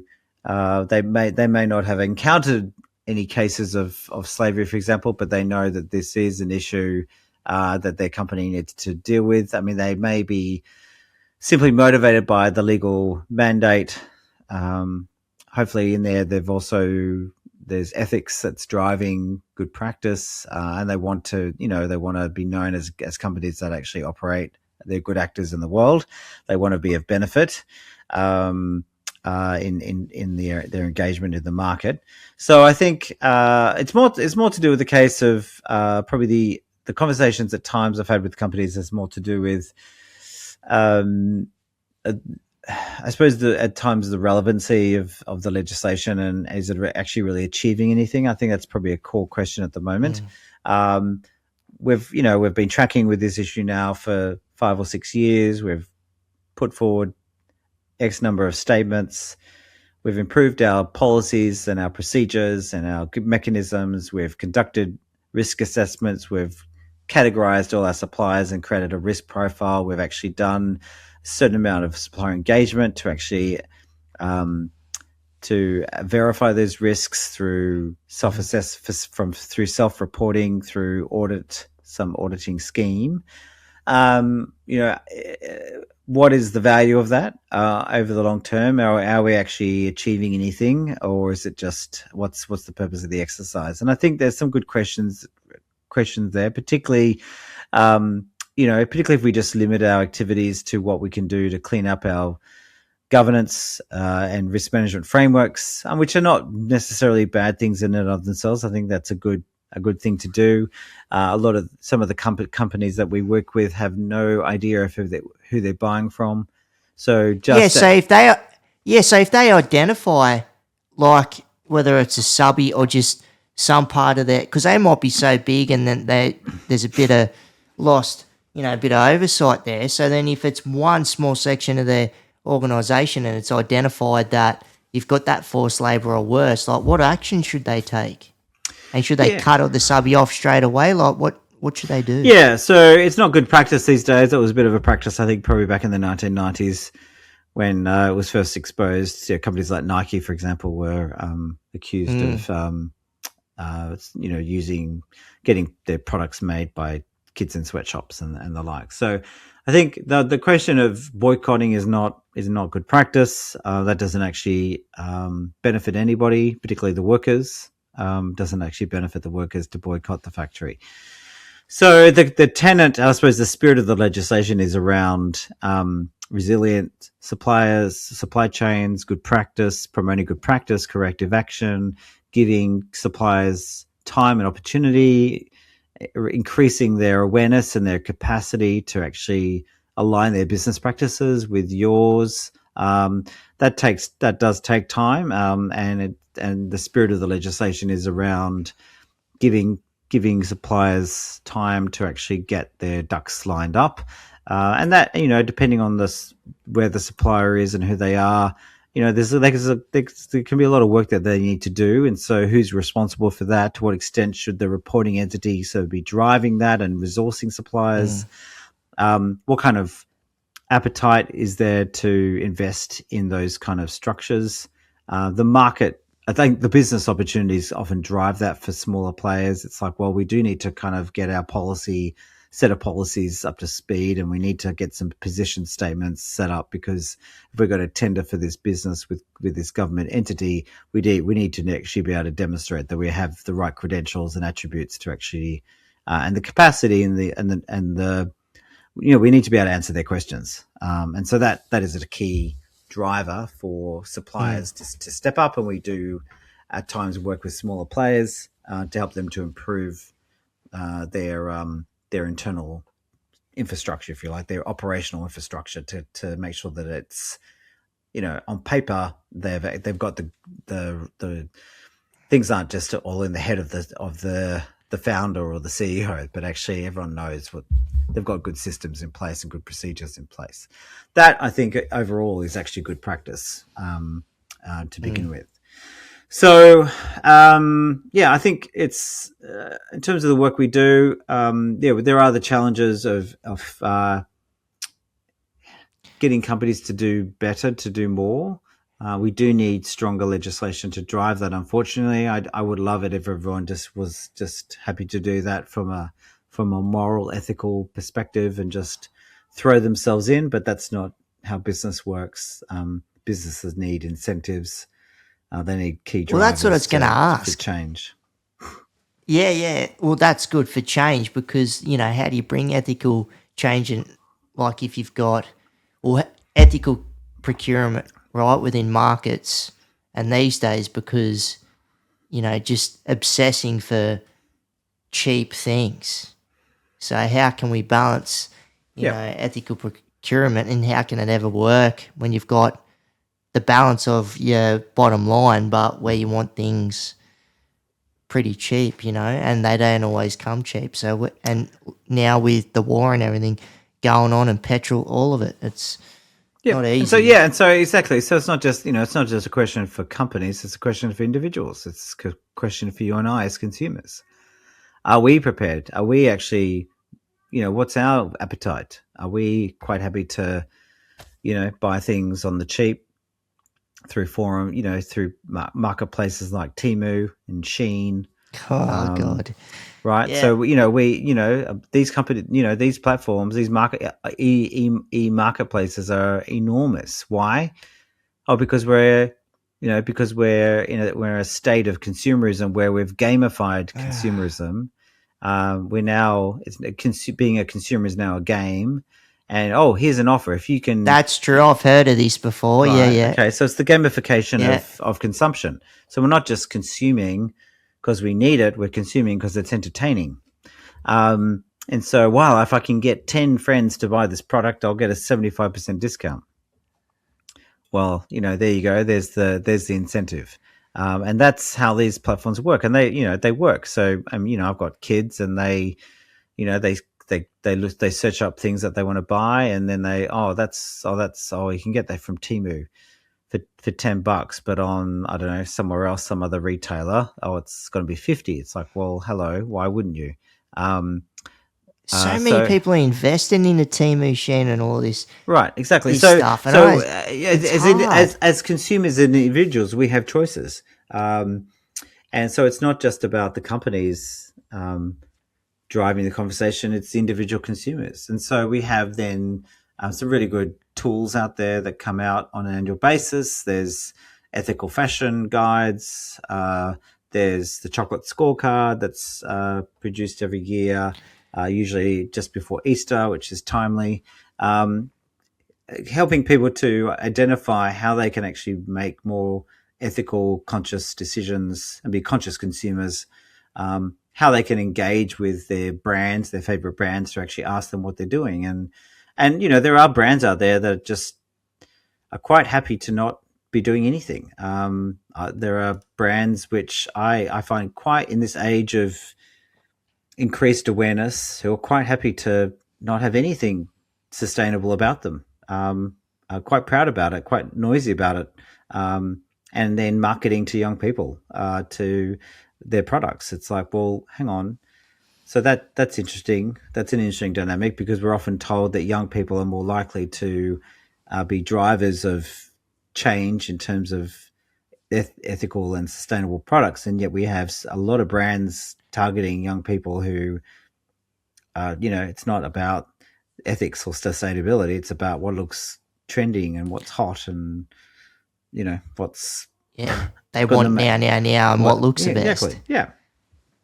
Yeah, it's shocking, and I see it and hear it a lot just on the streets at work, all over the place. And look, going back to where people, if they're not earning a lot, and they can't spend a lot, and then it's easy to go down this route.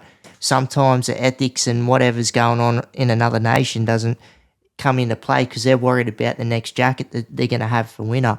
No Yeah. longer, they're not worrying about what it really looks like. It's just price value, and they got 4 kids, so they Yep. got to clothe them up. Yeah, and I'm and I'm which a parent is the exactly, tricky thing. and I'm a parent. I've got two I've got 2 kids, and I feel this. I mean, it's very hard. Where do you start? I mean, the amount of products that we have in our place, where does one begin?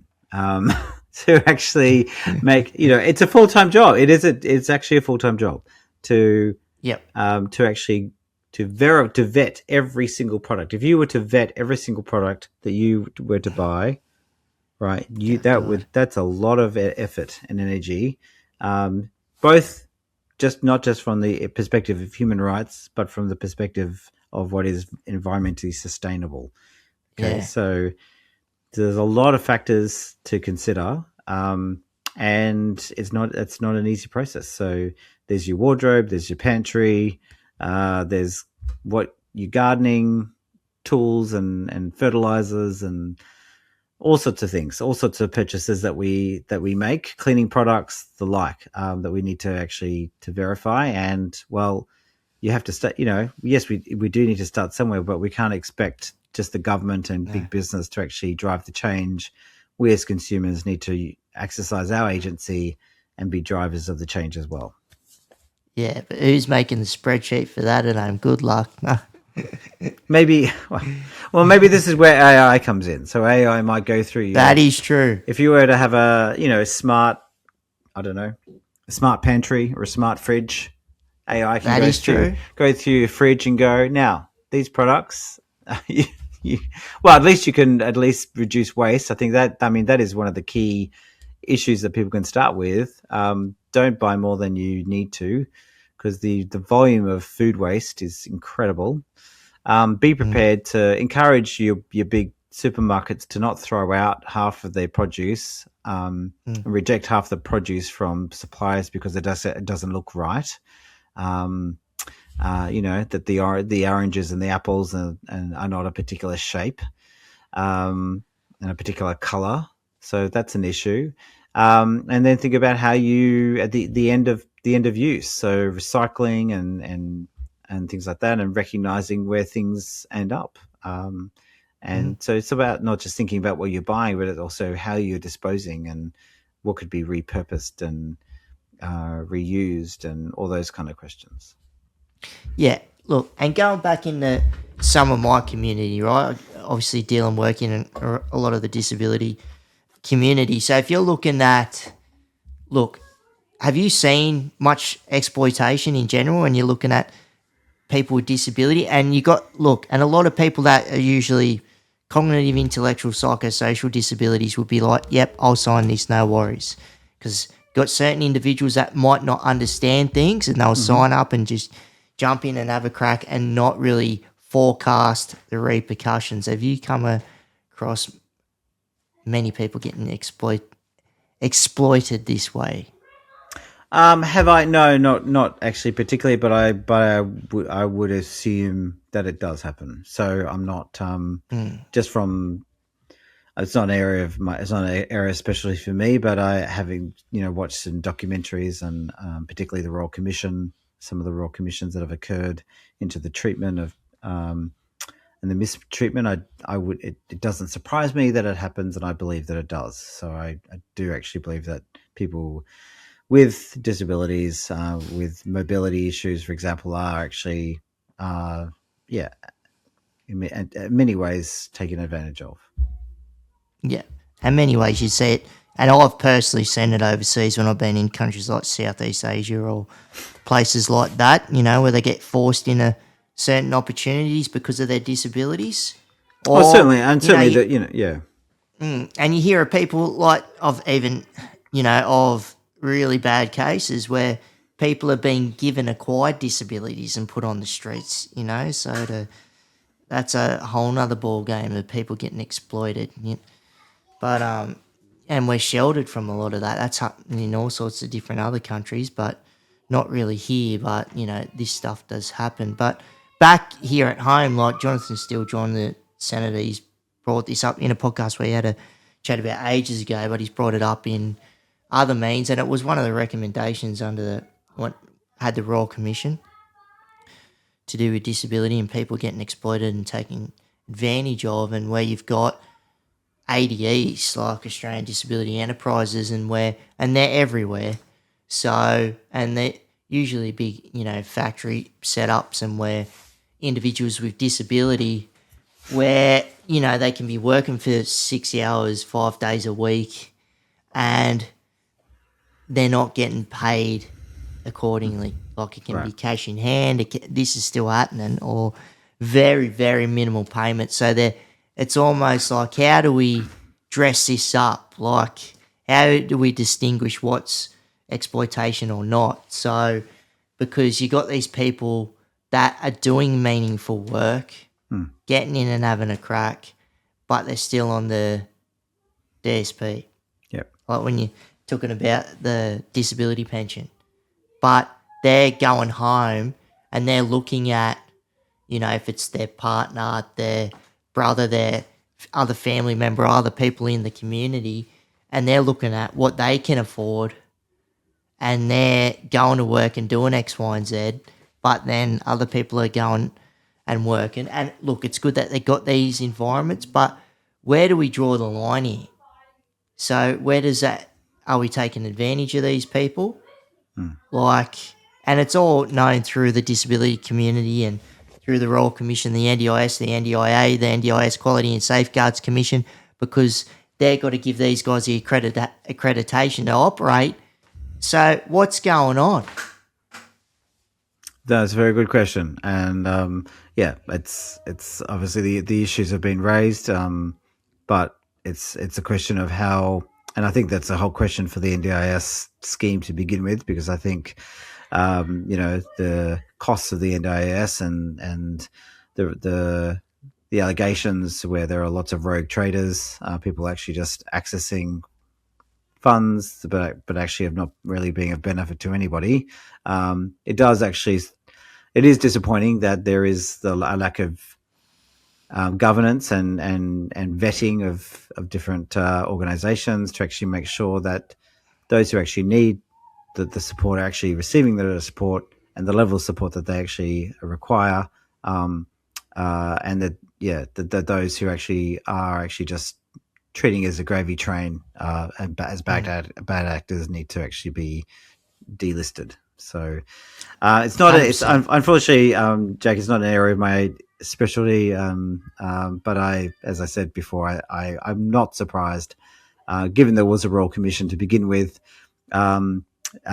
into the treatment of people with mobility issues and various mental and physical disabilities. I'm not surprised that it's of no surprise to me that people are actually being mistreated from the perspective of work and experiencing worker exploitation to a probably similar level as say migrant workers.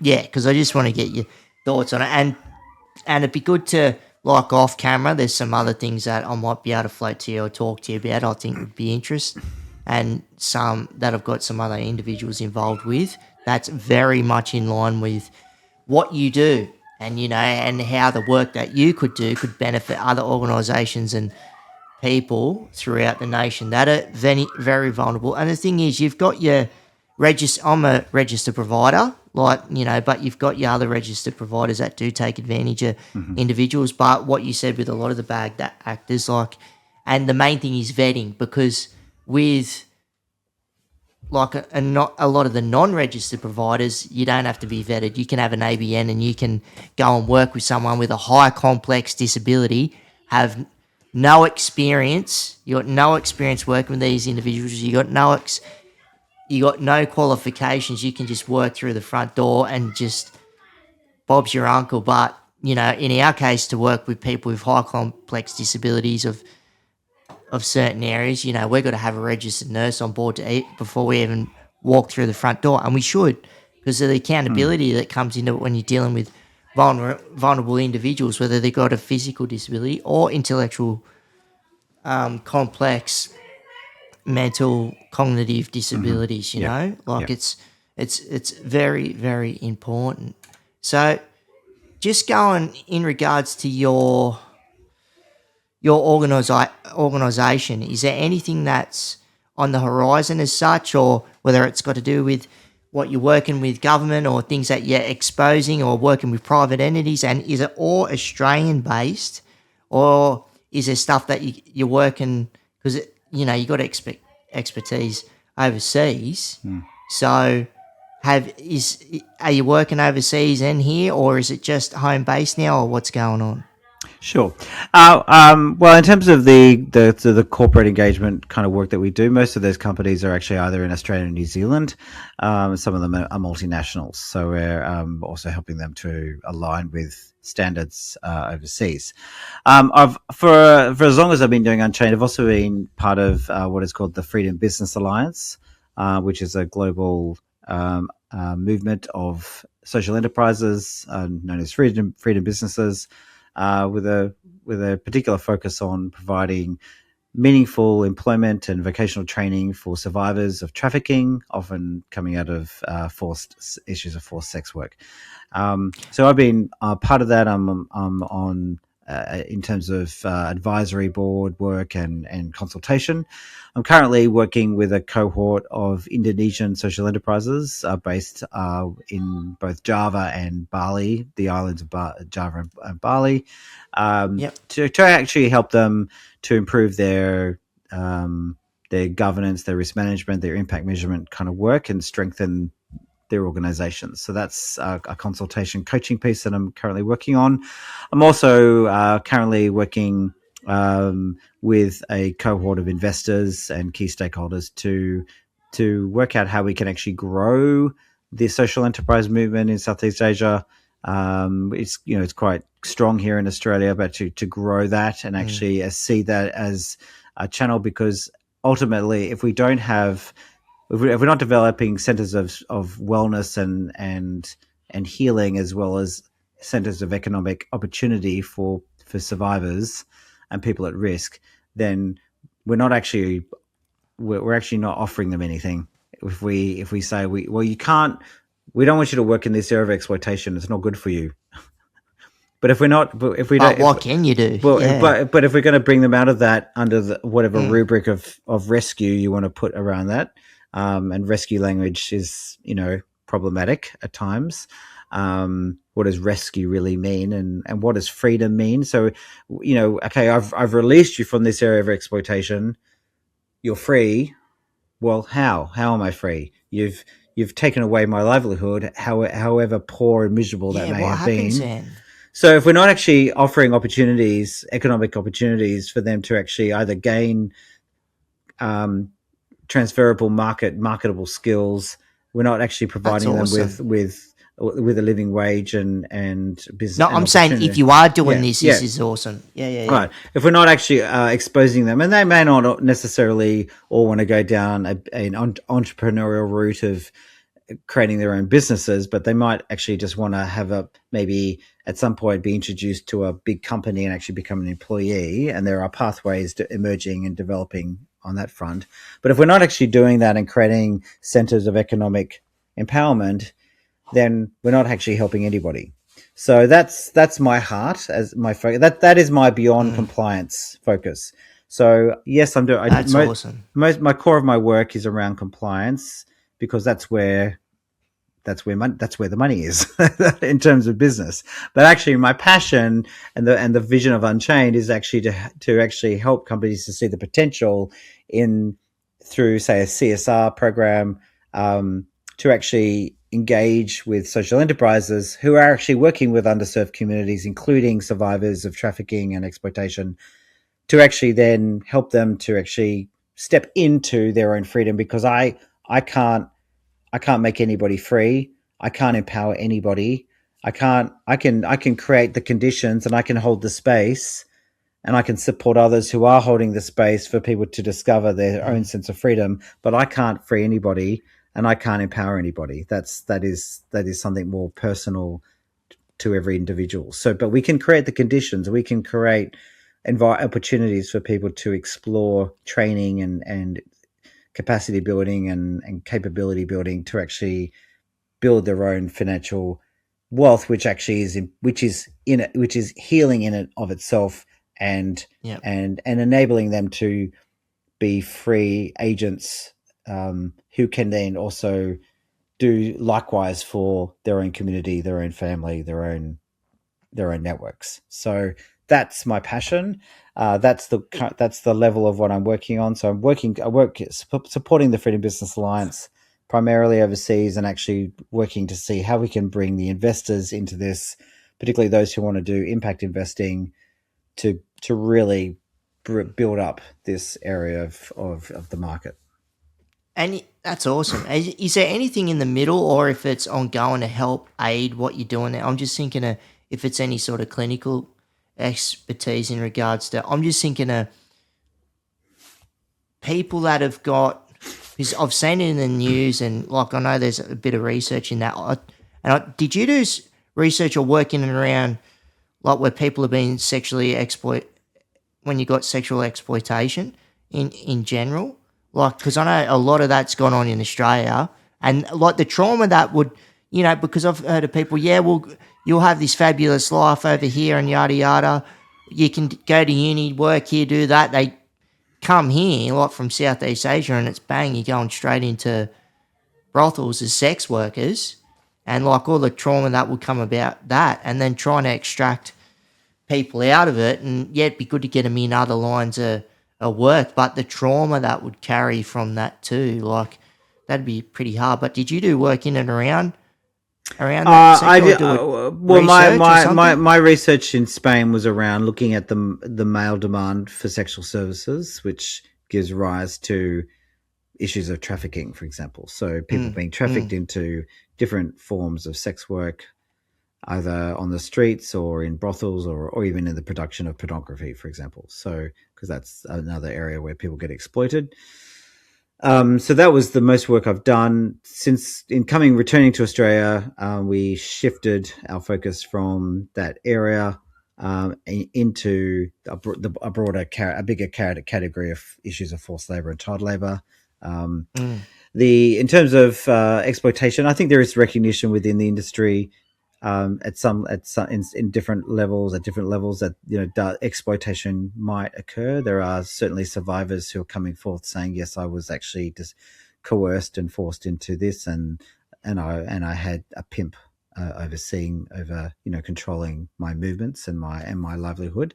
There is some recognition of that, but it's unfortunately, when it came to the development of both the New South Wales and the Commonwealth Modern Slavery Acts, I think issues of forced sex work were not included under the rubric of the legislation, because I don't think the legislation would have passed in Parliament, which is a point of curiosity. If sex work had actually come under the legislative framework of a definition of modern slavery, if you like. So I think that is So I think on the one level, yes, there is a recognition that people can get exploited, but it is in the Australian context, it is an area which is also highly regulated. Venues for sex work are often checked and for all sorts of issues. So yeah, it really that the question of exploitation in sex work really comes down to your perspective on your feminist perspective. If you're a liberal feminist or a radical feminist, if you see sex work as intrinsically exploitative, regardless of its expression, so all sex work is exploitative, or if you're more of a social liberal feminist, in which you might see that sex workers are autonomous agents, workers, and should be granted rights as any other worker because this is legitimate work. So I don't have a position. Well, I do have a position on that, but I don't. It's not an area that I generally comment on. I probably would fall on the radical side of things, but just because I thought you done research and study, so I didn't know how far you wanted to sort of go into that. Well, what translates into what your work, work you do now. That's all. Well, it is. Sex work is not really part of the kind of work we're focused on with companies. There are I suppose, parts of the world where sex work is very much part of doing business. Mm. And I'm aware of that. People who maybe executives who go to parts of, say, Southeast East Asia, and part of the business meeting is to be then entertained by escorts and Yeah, okay. right, that kind of thing. That's not an area that I have seen in terms of the work that we do. Most of the work we do is actually to do with the products and services that are serving the business, in terms of what they're selling and the business operations. So it's not, yeah. So, in terms of my own personal position on the issue, I would probably fall in the camp of that. Sex work is inherently exploitative, but I'm not. It's not something that I speak into, if that makes sense. So Yeah, I say that 100%. kind of off the record sort of thing. It's yeah. If you were to ask me, if someone, I don't speak about it, but you ask me, and this is my position. That's kind of No, that's fair enough. Well, it's the same thing about like disability sector. Like I was just getting your take on it, Right. just and what your thoughts and feelings are. Just because people get exploited in all sorts of different occupations, but right, we'll look at wrapping this up. But I want to look at what is one story, that like if you're looking at a positive one where you might have seen something harrowing, but something's sort of turned over. What sort of really sticks with you? And you might not have been directly involved in it. It's just something that you might have seen or heard from afar. But given your expertise in the sector you're in, what's something that's really stuck with you? What's really stuck with me really came through an experience I had when I was in Spain, and it stuck with me because it really just spoke to the imbalances in the world. And let me paint this picture. Whilst I was in Spain and living in Madrid, I was in Spain on a British passport, and I got that British passport by virtue of the fact that I'm a direct descendant of a British citizen, being my parents, who came to Australia in the 1960s for £10, as part of £10 poems. £10 poems. My privilege as a descendant of a British citizen was to gain access to a British passport, which then enabled me to actually live and work anywhere at that time. This is pre-Brexit, anywhere within the European Union. That's an enormous privilege, right? So I basically took my wife. That's huge, right? Yeah. So my wife and I, we go to Spain. Sarah operates under my passport. She shares temporary residency. I get automatic permanent residency in Spain. I have no relationship with Spain at all. Really? Okay? No relationship. That's how it worked back then. Yeah. So Brexit. Not anymore though. No. Thank you, Boris Johnson and the like. And no, what's his name? Cameron. What's his name? Oh, David Cameron. David Cameron. Yes. Put it to a referendum. Oh, seriously. Anyway, so I had more Spain. Sorry. Right. Exactly. Right. Well, no, I don't think. Look, I think in the end, given the amount of private ownership of land in Spain by Brits, I don't think it's too much of a problem. It's like that. It's like that. Yes. So yes, there's a lot of British people have the amount of private ownership from British citizens in Spain is such that I don't think Brexit's too much of a problem for them.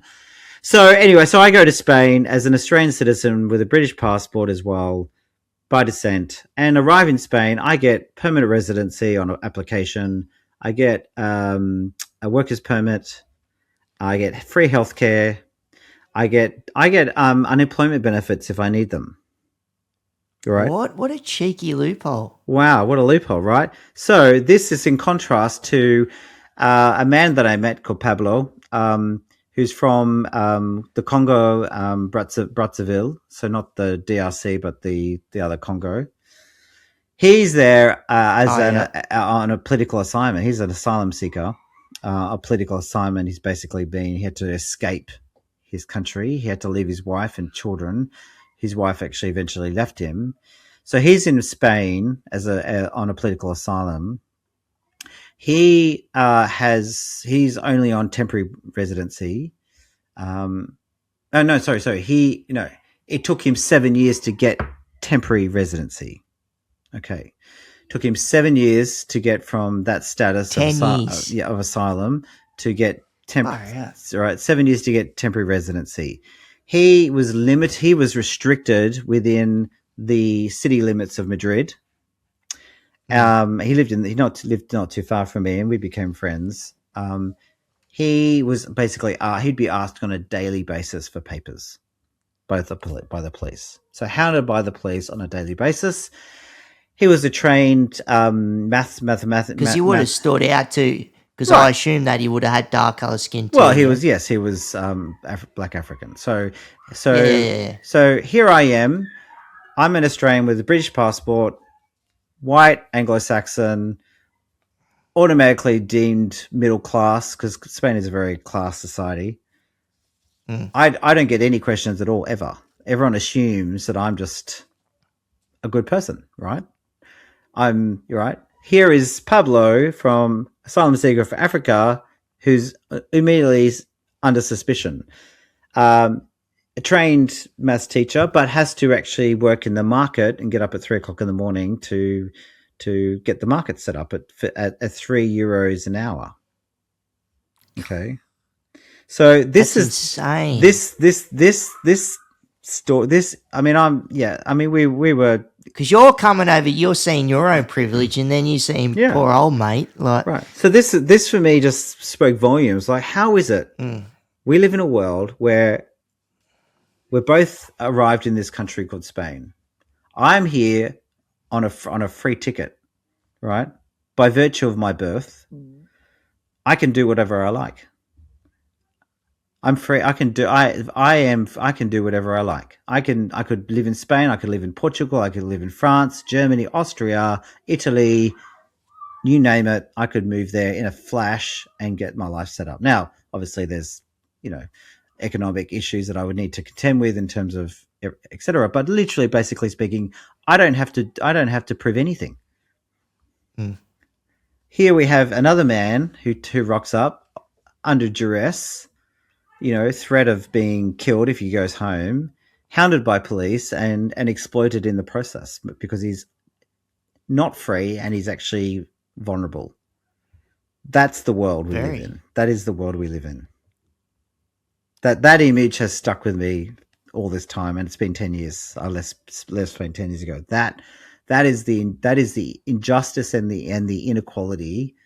That's a picture of inequality in our world. Far out. Poor fella. But yeah, you see the drastic differences, hey? Yeah, when you're talking about like what you've done and what you had access to, and then just the drastic differences of and he's getting hounded every day, which is not fair. And that affects everything. That affects opportunity because I could do anything. I could get a job anywhere. I could earn as much money as I want. I'm free to come and go. I'm free to trade. I'm free to do whatever. I could do whatever I wanted to do. Absolutely, whatever. Nothing. No, the sky's the limit. But other people are limited and restricted, and and are on a very long path to freedom. So that's the scenario. That's a very personal experience that I had, just to kind of experience that and just the strangeness of the world in which we live in. So, Strange, you're right.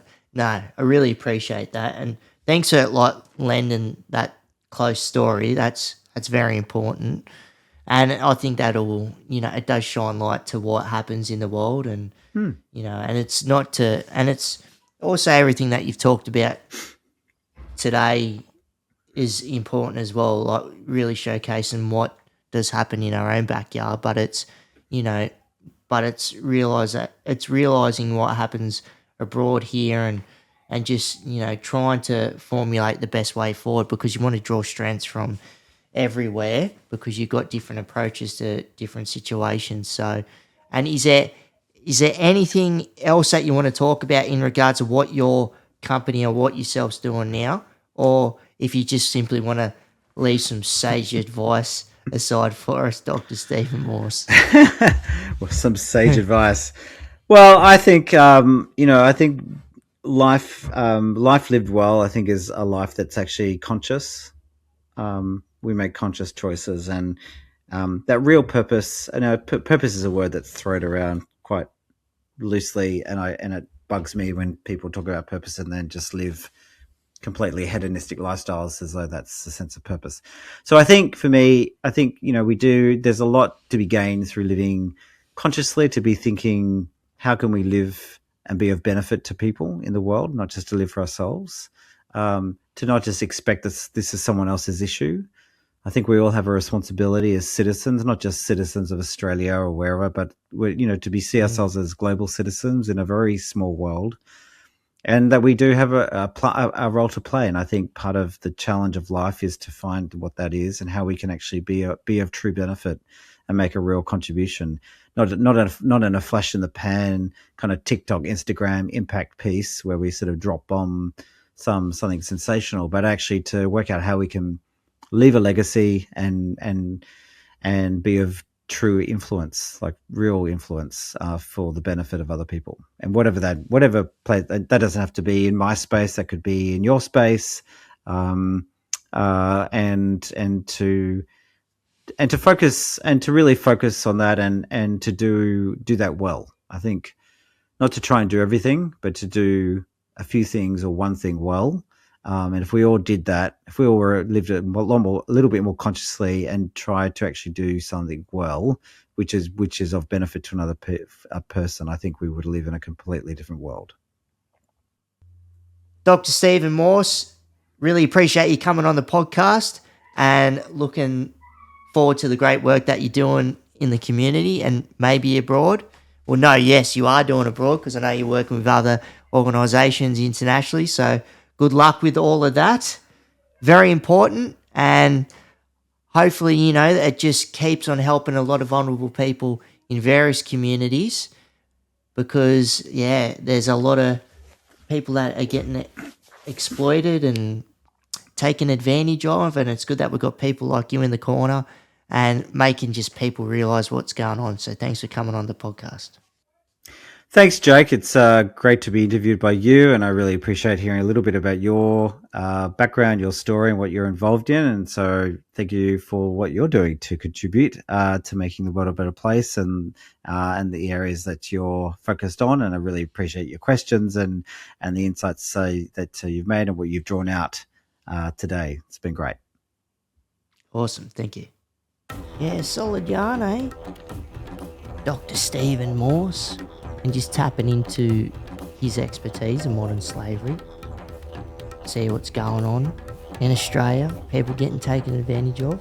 And yes, I did touch on the past and some other industries.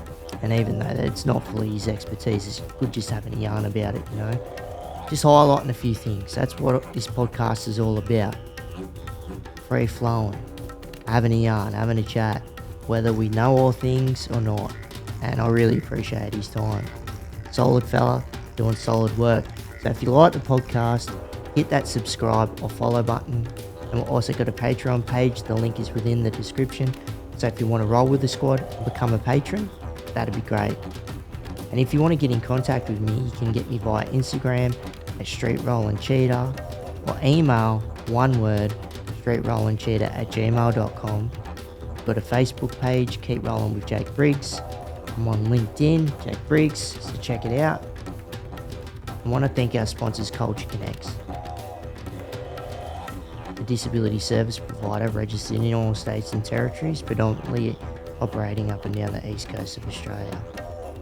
With its main workforce of disability support workers, support coordination levels 1, 2 and 3, registered nursing, bricks and mortar, SDA, specialised disability accommodation, ILO, individualised living options, SIL, 24-hour support, supported independent living, MTA, medium-term accommodation, SDR, short-term respite, working with a broad range of individuals. It doesn't matter the disability or ability, from physical to cognitive, intellectual, psychosocial, cerebral palsy, spinal cord injury, traumatic brain injury, Down syndrome, MS, spina bifida, Friedreich's ataxia, Huntington's, MS, muscular dystrophy, MND, schizophrenia, individuals from all walks of life. Everybody needs support. I'm very passionate about it, not just because I've got a disability, but working in the industry. And I'm one of the founders and co-owners of Culture Connects, NDIS registered provider, and working with other territory and disability schemes. So if you need help, reach out. I want to thank our sponsors. Permobil Australia, the greatest electric wheelchairs in the land. Wouldn't be sitting in anything else but these 4 wheels right here, and they got great assistive tech also. So righto, see you on the next one.